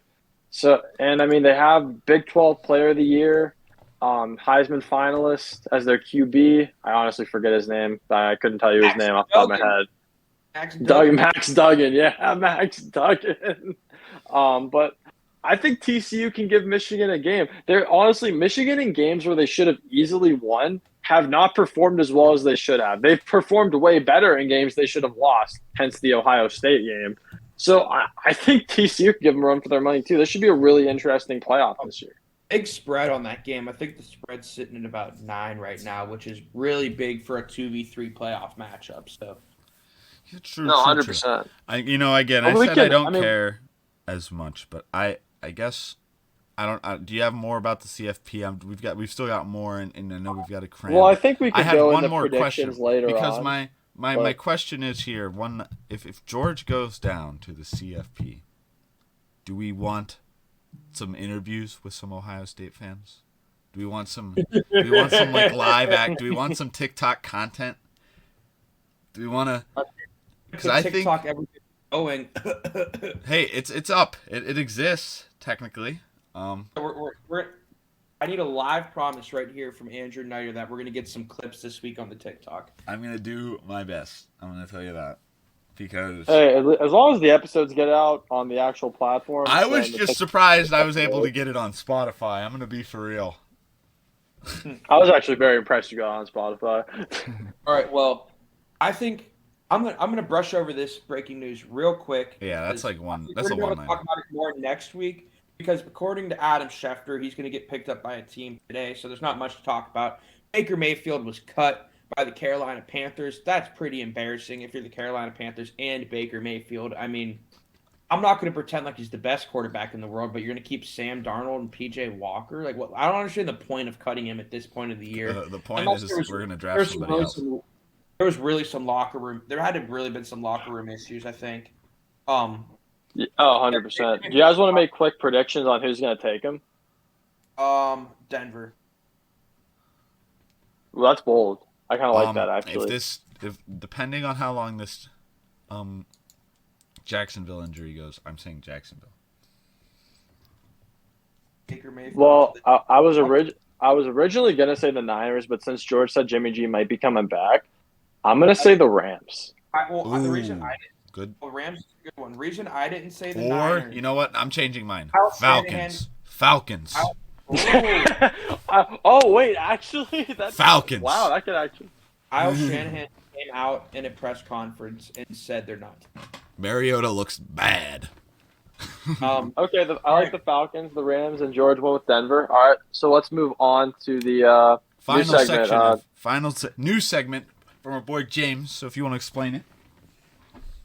Yeah. So the new segment we're going to try and do, and this will be a little bit of a quick one. We won't go too much into analysis here, but just it's called Surprise of the Week. The idea came from listening to another sports podcast, Strong Opinion Sports. They do he did a similar segment, just like talking about certain surprises over the overall year. But I thought we could do a little spin where we just talk about, hey, what surprised us this week? Like what in the NFL? What during a game was surprising? Like what really blew you away? And it could be something from a game outcome to just maybe a player performing. Someone being fired because someone could talk about the Titans GM getting fired if they wanted to, but literally anything. Just a nice little, hey, this happened, surprised me, maybe smile a little bit. It's all good. Just a little segment. So I could start if we want. Go for it, George. I'm very happy with this. So coming into the year, we thought this guy and Max Crosby out in Las Vegas would be the most dynamic pass rushing duo in the league. This guy's had double-digit sacks for probably as many seasons as almost anyone in NFL history. And was an absolute dog in Arizona, but had a real slow start to the year.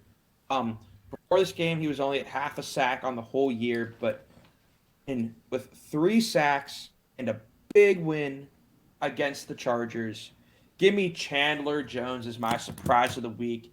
Balled out with 3 sacks, finally came onto the scene, and the Raiders, much like the Browns and Steelers, have a little bit of life. And this is a team I thought was going to win the West Division this year. So seeing them start so slow really hurt me. But Josh Jacobs, Derek Carr, Max Crosby, and now if Chandler Jones starts producing like he did in this game consistently, this team's hard for anyone to beat. So Chandler Jones, my surprise of the week. All right, I think. All right, do you want me to go, Nider, or do you want to go? I got it. So again, they critiqued my surprise of the week, but maybe I'm not as high on the Cowboys as everyone else is. But I was extremely surprised the Cowboys, especially with the way the first 3 quarters went, won by as much as they did. Now I understand some of those were just crazy circumstances, but if you would have told me that the Cowboys were going to score 55, was it 54? I would have called you insane, and I would have bet you my life savings against that. Watching the Colts crumble was terrifying as just a sports fan. And, it was sort of disappointing, because I predicted them for our scoreboard, but, I get that it was an 11 spread, so it was expected to be big anyways, but 54-19. Ugh.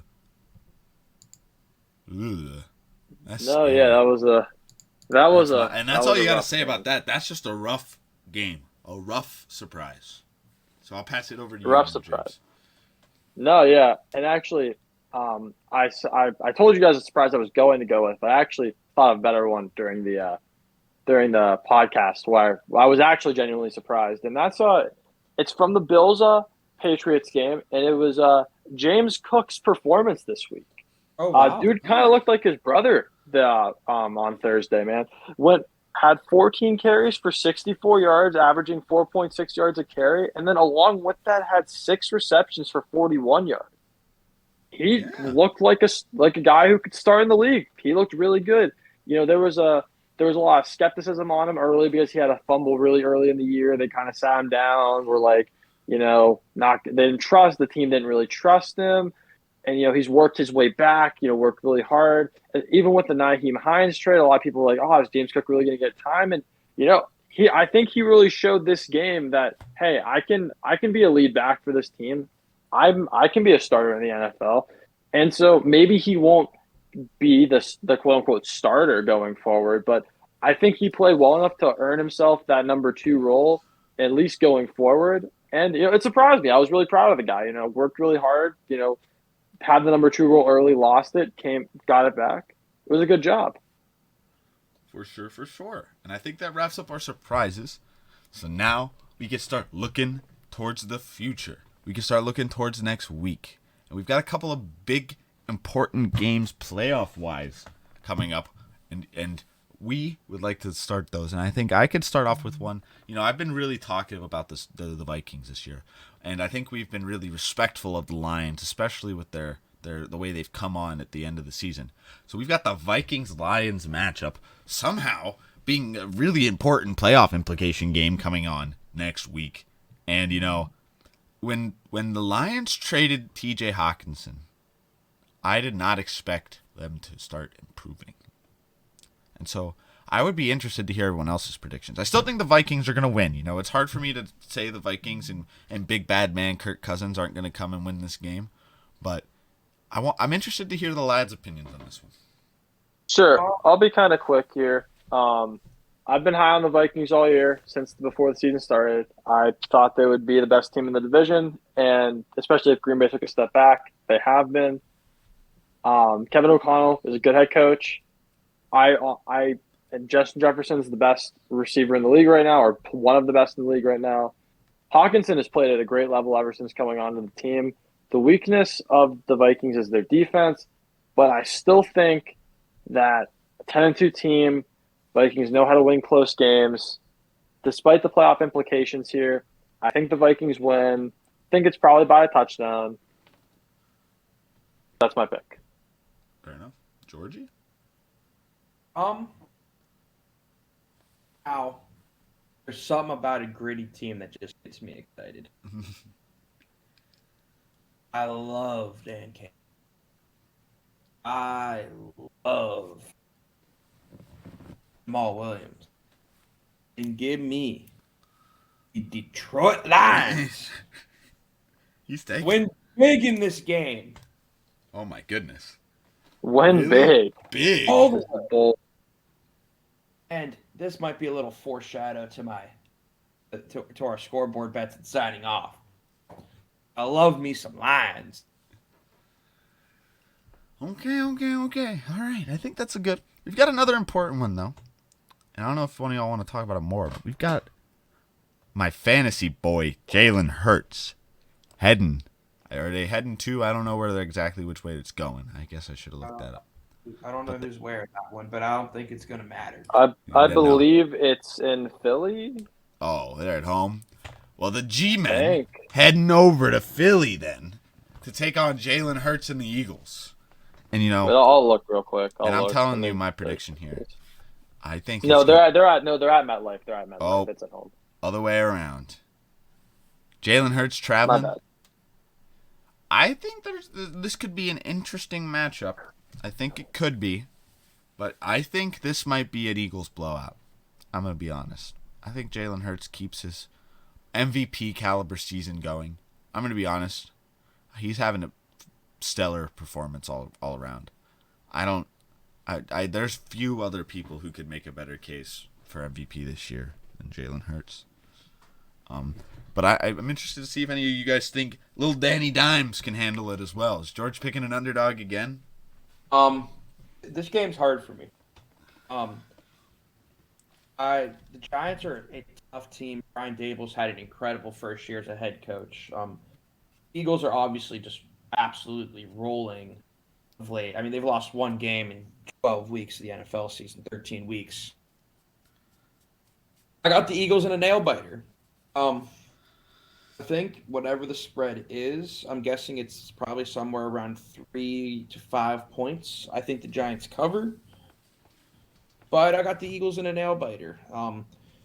Giants have a good interior D line with Dexter Lawrence in there. Eagles have a good run game. It's going to be a good matchup. See if they can stop some of them Jalen Hurts QB sneaks. But I don't know if the Giants have the offensive production to keep up with what Jalen Hurts, A.J. Brown, and the Eagles are doing lately. So give me Eagles close. James. So for me with this game, it's tough, right?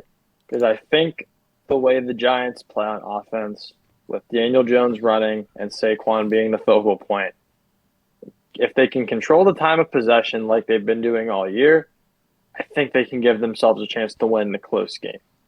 The issue is, though, is that kind of like what George was saying, is if the Eagles get off to a lead early, like a big lead early, the Giants can't catch up. And I've got to watch the Giants secondary up close, this week with the Commanders Giants game, and their secondary is bad. Like their secondary is very bad, and the Eagles have really good skill position players and a really good O-line. I think the Eagles win this. I don't think the Giants win, but I think the Eagles probably win by a touchdown, maybe two, depending on it. I think it's kind of like what you said, Nider. It's either going to be a blowout or a close game. I'd probably lean the close game, but I wouldn't be shocked if by the end of the game the Eagles are up 20 and comfortably coasting. So yeah. I'd go Eagles probably maybe by 10. I'll just split the middle, but I don't think they're in too much trouble here. All right. Now we'll head down to our favorite teams. And, James, I think you've got a little bit of a weaker week, so we'll let you keep going with your Commanders in the bye. Sure. So I think this bye week's coming at it's obviously the last bye week, so we kind of need it. But it's at a good point, coming off the tie. It's kind of a weird mindset to have. So I think, them just taking a week off to kind of mentally prepare themselves, get back into it's really good for them. The team was really hot. stalled a little bit in this game. So I think from a mentality standpoint, I think this is a good bye week for them. But also injury-wise, this is a huge bye week for them. I mean, they just lost Cole Holcomb, their middle linebacker, to the year with a foot injury. Their starting right guard didn't play, and Trey Turner didn't play in the last game because he had an ankle injury. Hopefully, he'll be back after the bye. Benjamin St-Juste also didn't play in the last game because he has a mid ankle sprain. Hopefully, he'll be back after the bye. Chase Young is supposed to finally be back after this bye because he's been medically cleared for 3 weeks. It's up to him now to play, so hopefully he'll be back.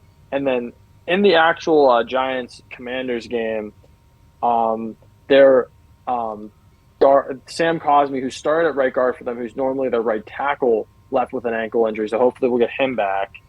Their center, Tyler Larson, suffered a pretty bad knee injury. Nothing's been out on it yet, or at least I haven't checked today, but I think he's just going to be done for the season. So this bye week will also give their backup center, Nick Martin, or their backup center, Wes Schweitzer, whichever one ends up being the guy, to at least get comfortable with the offense before going right back out into another game. Montez Sweat also left the game in the third quarter with a concussion. I think he's going to pass protocol, but at least it gives him a week to do that. And, I said this earlier, but Heineke was named the starter going forward by Rivera, even when Wentz comes off IR. So, like I said, just from a mentality standpoint and from a health standpoint, I think this bye week's really good for them. Hopefully they get a lot of these guys back to play the Giants again, which is a flex game, the Sunday night game, which is going to be a huge game for playoff implications. So this bye week could not have come at a better time. I can't believe y'all play each other back-to-back like that. That's kind of weird. Yeah, it's a weird scheduling thing. Washington's had some weird scheduling things happen against them in the past, so this is kind of, and to me, this is like kind of just justified because I've had to deal with a lot of BS over the years. So I'll take what I can get. But yeah, it is kind of BS. And then me and George, we've both got we're going to cover the whole AFC North right here. Go ahead, Noder. All right. But this is going to be a little less of an explosive match, especially if Lamar Jackson is still hurt like it's predicted he may be. The Huntley-Pickett matchup sounds way less explosive than a Jackson-Pickett matchup, you know? But this is an important game for both teams. The division is still competitive, but especially, again, the Steelers probably need to win out, stay alive for playoff implications if they want to keep dogging it in for it. So what we're going to need to do here is we're going to need to have a big game. George Pickens is going to need to have more than one catch. Freiermuth is going to need to have more than one half of football. The lads as a whole are going to need to have more than one half of football because the Ravens are a scary team with Lamar Jackson, and they're still scary without him. They've got talented dudes in the run game. They've got a talented, scarily one of the best 3 tight ends in the NFL. Their defense is nothing to be to shy away from. So their record shows they can win football games. And again, we're talking even the games they lose, they're close ones. We talked a little bit about that last week.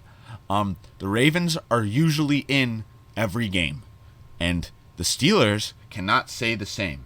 And if you want to compete with that, you're going to need to play a somewhat full game of football. So it'll be interesting. If Lamar's there, I don't think the Steelers have the best odds to win. But I will never pick the Ravens to win a football game over my boys. Give me the Steelers, whatever the spread is, because it's probably not pretty. Let me look it up. Here. But let's look. Steelers -3. What? Yeah, it's a pick 'em. Favored because What? Lamar's not playing. Yeah, Lamar's not playing. All right. Maybe Huntley. I mean, that's good. That's a good sign. I'm sure that spread will change. And I'm saying, by the way, if Lamar gets announced to come in and the spread changes and I pick the Steelers later on, that's all I'm saying, I get to say that I get the new spread when we recalculate this. I think this is assumption of the risk right here. I think. Whoa. If you're confident Yeah, in no, your I think this is assumption of the risk. I'm with George. Okay. team, you better be Fine. confident in your team. Well, I'll think about it. George, let's hear about your brownies.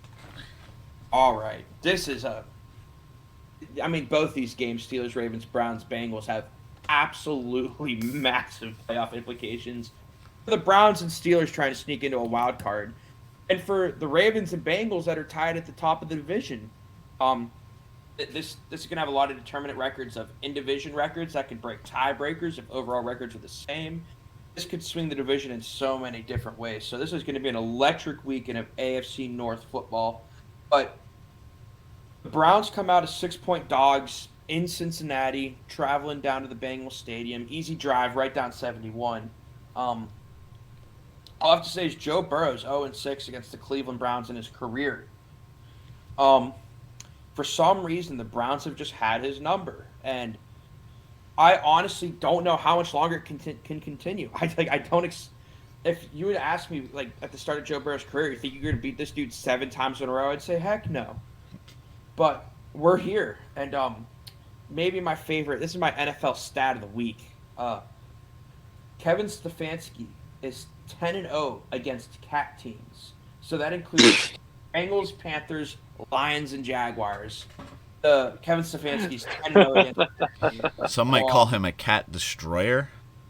It's because we got that dog. We got that Has dog. he beat? I mean, has he beat Zach Wilson? That man only goes for Cougars. So. Oh god. Oh, maybe you need Zach Wilson. Maybe that's where Zach needs to go. Back up Deshaun. Maybe. But wouldn't that be something? All right. That would be a good match. One more game. That's a to look QB at. room right One there. more game to look at generally. A little. I got the Browns. Let me wrap that up. I got All the right. Browns. We're taking it down to Cincinnati. All right. One more game. Okay. And I'm going to give us a little 3-2-1 so we could get it for our boys down in Jacksonville. But can we get a 3-2-1? Duval. For the boys. Again, you know, this is going to be the Tennessee Titans have a good record. But I think we're all pretty critical of them. And like we just said earlier in the breaking news, they are down a commander at the helm. The GM is gone. It is chaos in Tennessee. Jacksonville might have a chance, but again, we don't know about Trevor Lawrence. Who's the backup in Jacksonville we got now? I asked earlier in the show. I already forgot. They need to pick up Baker Mayfield now while they still got time. Something needs to change. Yeah, here's my prediction. I think if Trevor Lawrence plays, I like the Jaguars, man. I mean, like you said, we got some stuff going down in Tennessee. We just fired the GM in the middle of the season, which is very, very rare. Usually you're not firing because GMs. I mean, you're not making too many moves in the middle of the season. They're off-season guys is where they operate. Really, you're firing a GM during Week 13. Something has to be going wrong down there in Nashville.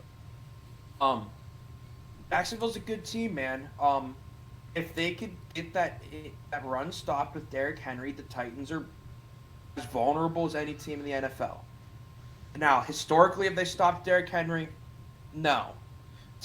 But if they can, they could win. So, I got Jacksonville right now. If Trevor Lawrence doesn't play, I think it's going to be an easy win for Tennessee. Stop the run with Derrick Henry, and you can pick up a win. Yeah.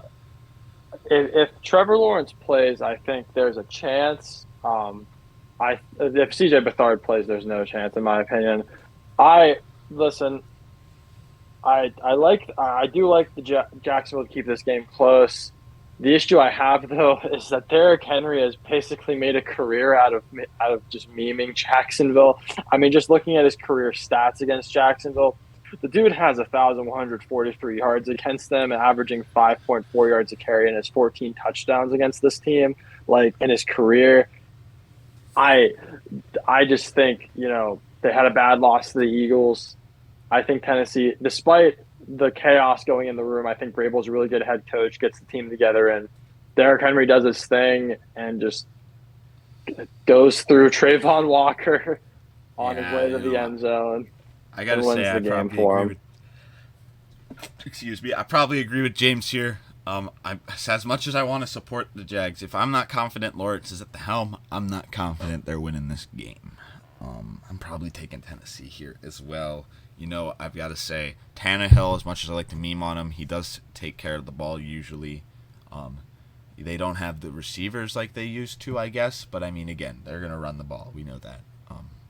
And so I think overall, this game is most definitely leaning Tennessee, right? What do we got the spread on it at? Let me check. I've got The it at spread is Tennessee minus 3.5. Tennessee 3. So So that they sounds basically pretty. called it a pick 'em. That sounds like Lawrence might be in. So maybe we're a This little more up. listed as questionable. He's listed as questionable, and Doug Peterson says he has a positive outlook on what's going on. Okay, that's good. So honestly, with that, I might. We'll see how the scoreboard. We'll see if I pick him in the scoreboard. But with that, I think that wraps up all of the games we're going to be predicting here in a general analysis sense. But we've got one last thing to do before we sign off here, and that's our scoreboard.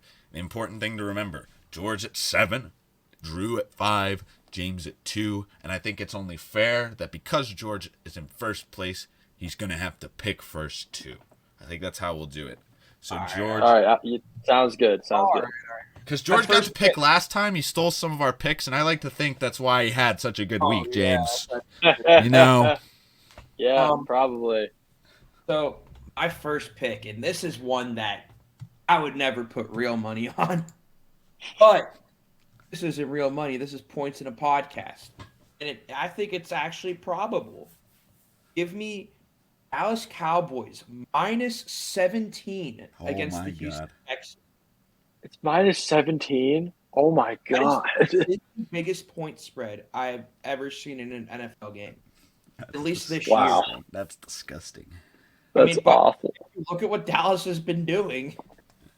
No, I mean, it's probable. I cannot wait to look back on this bet next week and see if this hit or no.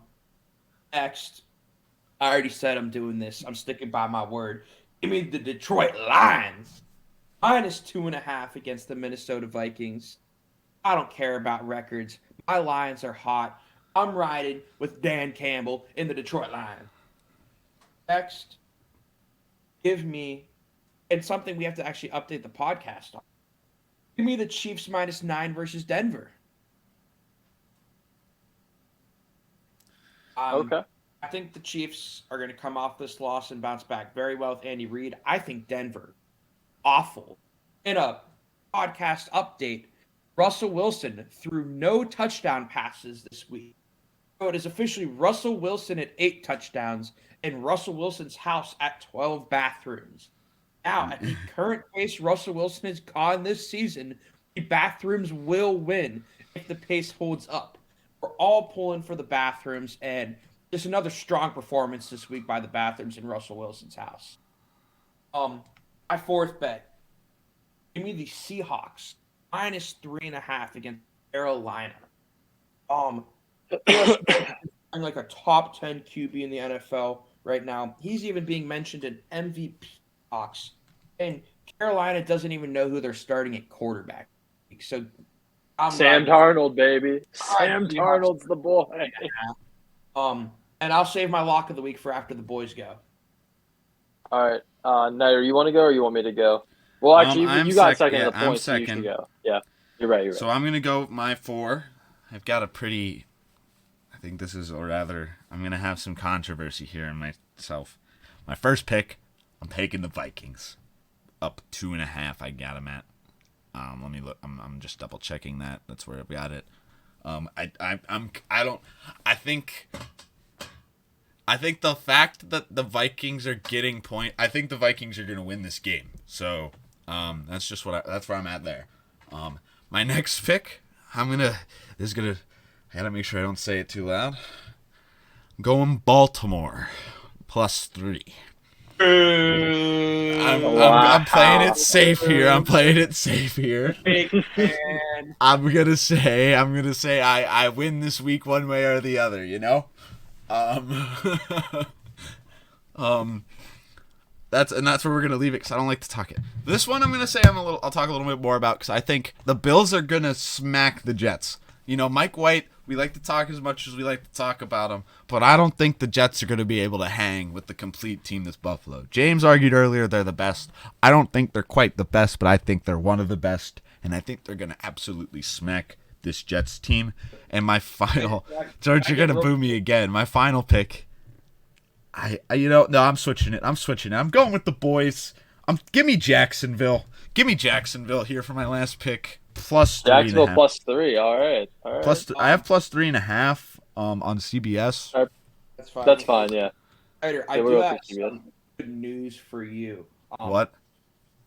Jets have already beat the Bills. Dude. That No. 9.5-point spread is crazy to me. And they beat him with Zach Wilson. Now we got Mike White balling. Nope.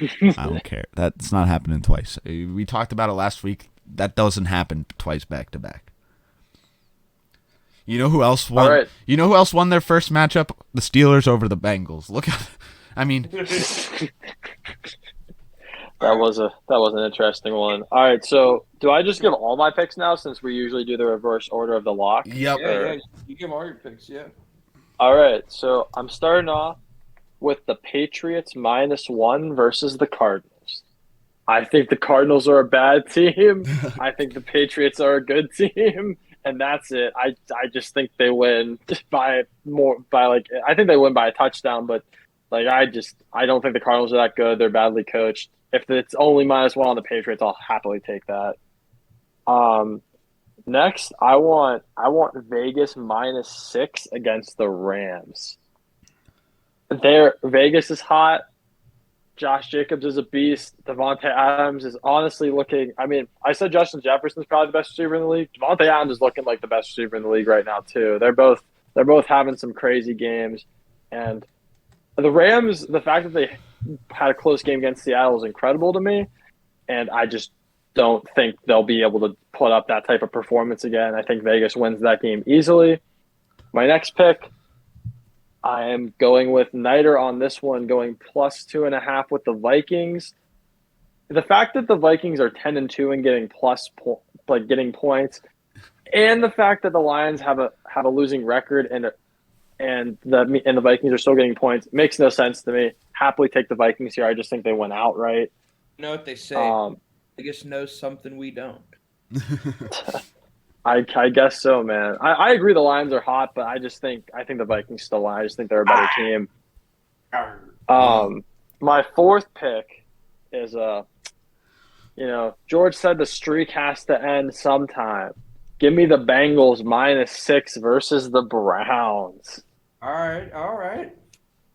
Deshaun Watson needs a little bit more WD-40 before he can start looking like the MVP candidate he was a few years ago. Give me the Bengals -6. Joey B looking really good. Jamar Chase is back. That defense playing at a great level right now behind Trey Hendrickson and Bell. They're looking like one of the best teams right now. Do I think they're the best team? No, but I think they can beat the Brownies. And now for the lock of the week. I was honestly surprised by this spread when I saw it, and I'm pretty pleased about it. I'm going Tampa Bay +5 against the 49ers this week for my lock of the week. Wow. He's confident. Give me football, man. Give me Tampa Bay against Brock Purdy. Oh, George, you thought that was a controversial pick. Wait till you hear my lock of the week. Oh, by the way, Niter, breaking news, Lamar Jackson suffered sprained PCL and went against Broncos, which sidelines players typically for 1 to 3 weeks, if you care. Listen. Niter's about to lock in Houston +17. Nuh-uh. I look at this spread, and I look at this game, and it should be a shootout, If you look at the paper, on paper, it should be a shootout. And the fact that it's a -9 +9 for this game, it's a little controversial. Someone took this. But Broncos country, let's ride. Dangerous is going over the toilet. No. He's throwing 5 tutties to beat the toilets this week. I'm telling you. Give me Dangerous. Let's ride. Give me Broncos +9 for my lock of the week. I can't believe it. That's wow. Broncos country, let's ride. That's a worse lock than James's. All right. Bro, Tampa Bay. Tampa Bay. All right, give us your lock before you start talking shit. All right. My lock's simple. The Miami Dolphins just came off a tough loss to a really good 49. I think Mike McDaniel is one of the most brilliant minds in modern day football today. And I think he's going to come out firing. I think the Dolphins have something to prove. I still think this team is Super Bowl contender worthy. And the Chargers are ice cold. Give me the Dolphins -3 against the Chargers of Los Angeles. The Hey, Chargers. hey! They're not an underdog. They're not an underdog. The lock of the week's supposed to be underdogs. What is this? No, it's not. No, you could. Yeah, I no, thought you we could. agreed. No, it could be whatever because we're doing spreads. Oh, It wouldn't all make right, sense. all right. Yeah, we're good. Wow, George All is right. going with a safe bet. All right. All Hey, right. James, I want to make something known. All of these bets in Vegas have the exact same odds. There's All right. no such- All right, here's my thing though, guys. Here's the important thing. We've got our bets in. It'll be interesting to see how the scoreboard, but we're gonna start wrapping things up. Important notes before we get off. I'm gonna get it done real quick because I know we got to get done. We got our social media going.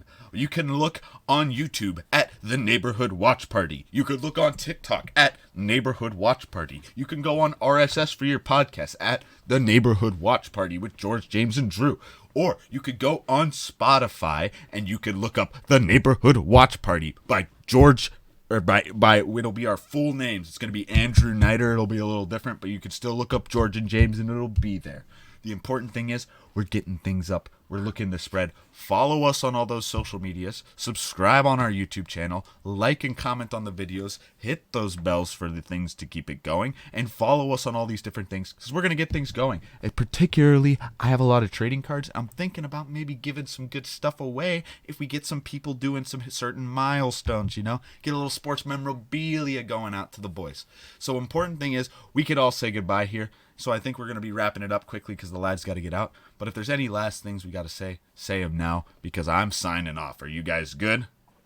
Let's go. No, we're good. Thanks for the support, Thank everyone. you guys. Yeah, we had a real good first video. 50 views on the first one already. It's still growing. We appreciate that. And we're looking to keep it going. We're looking to be consistent with it. So thank you for tuning in if you're still listening. Thank you for listening to the podcast. And thank you for tuning in. We're all good and we're out of here. Bye-bye. Peace out, guys.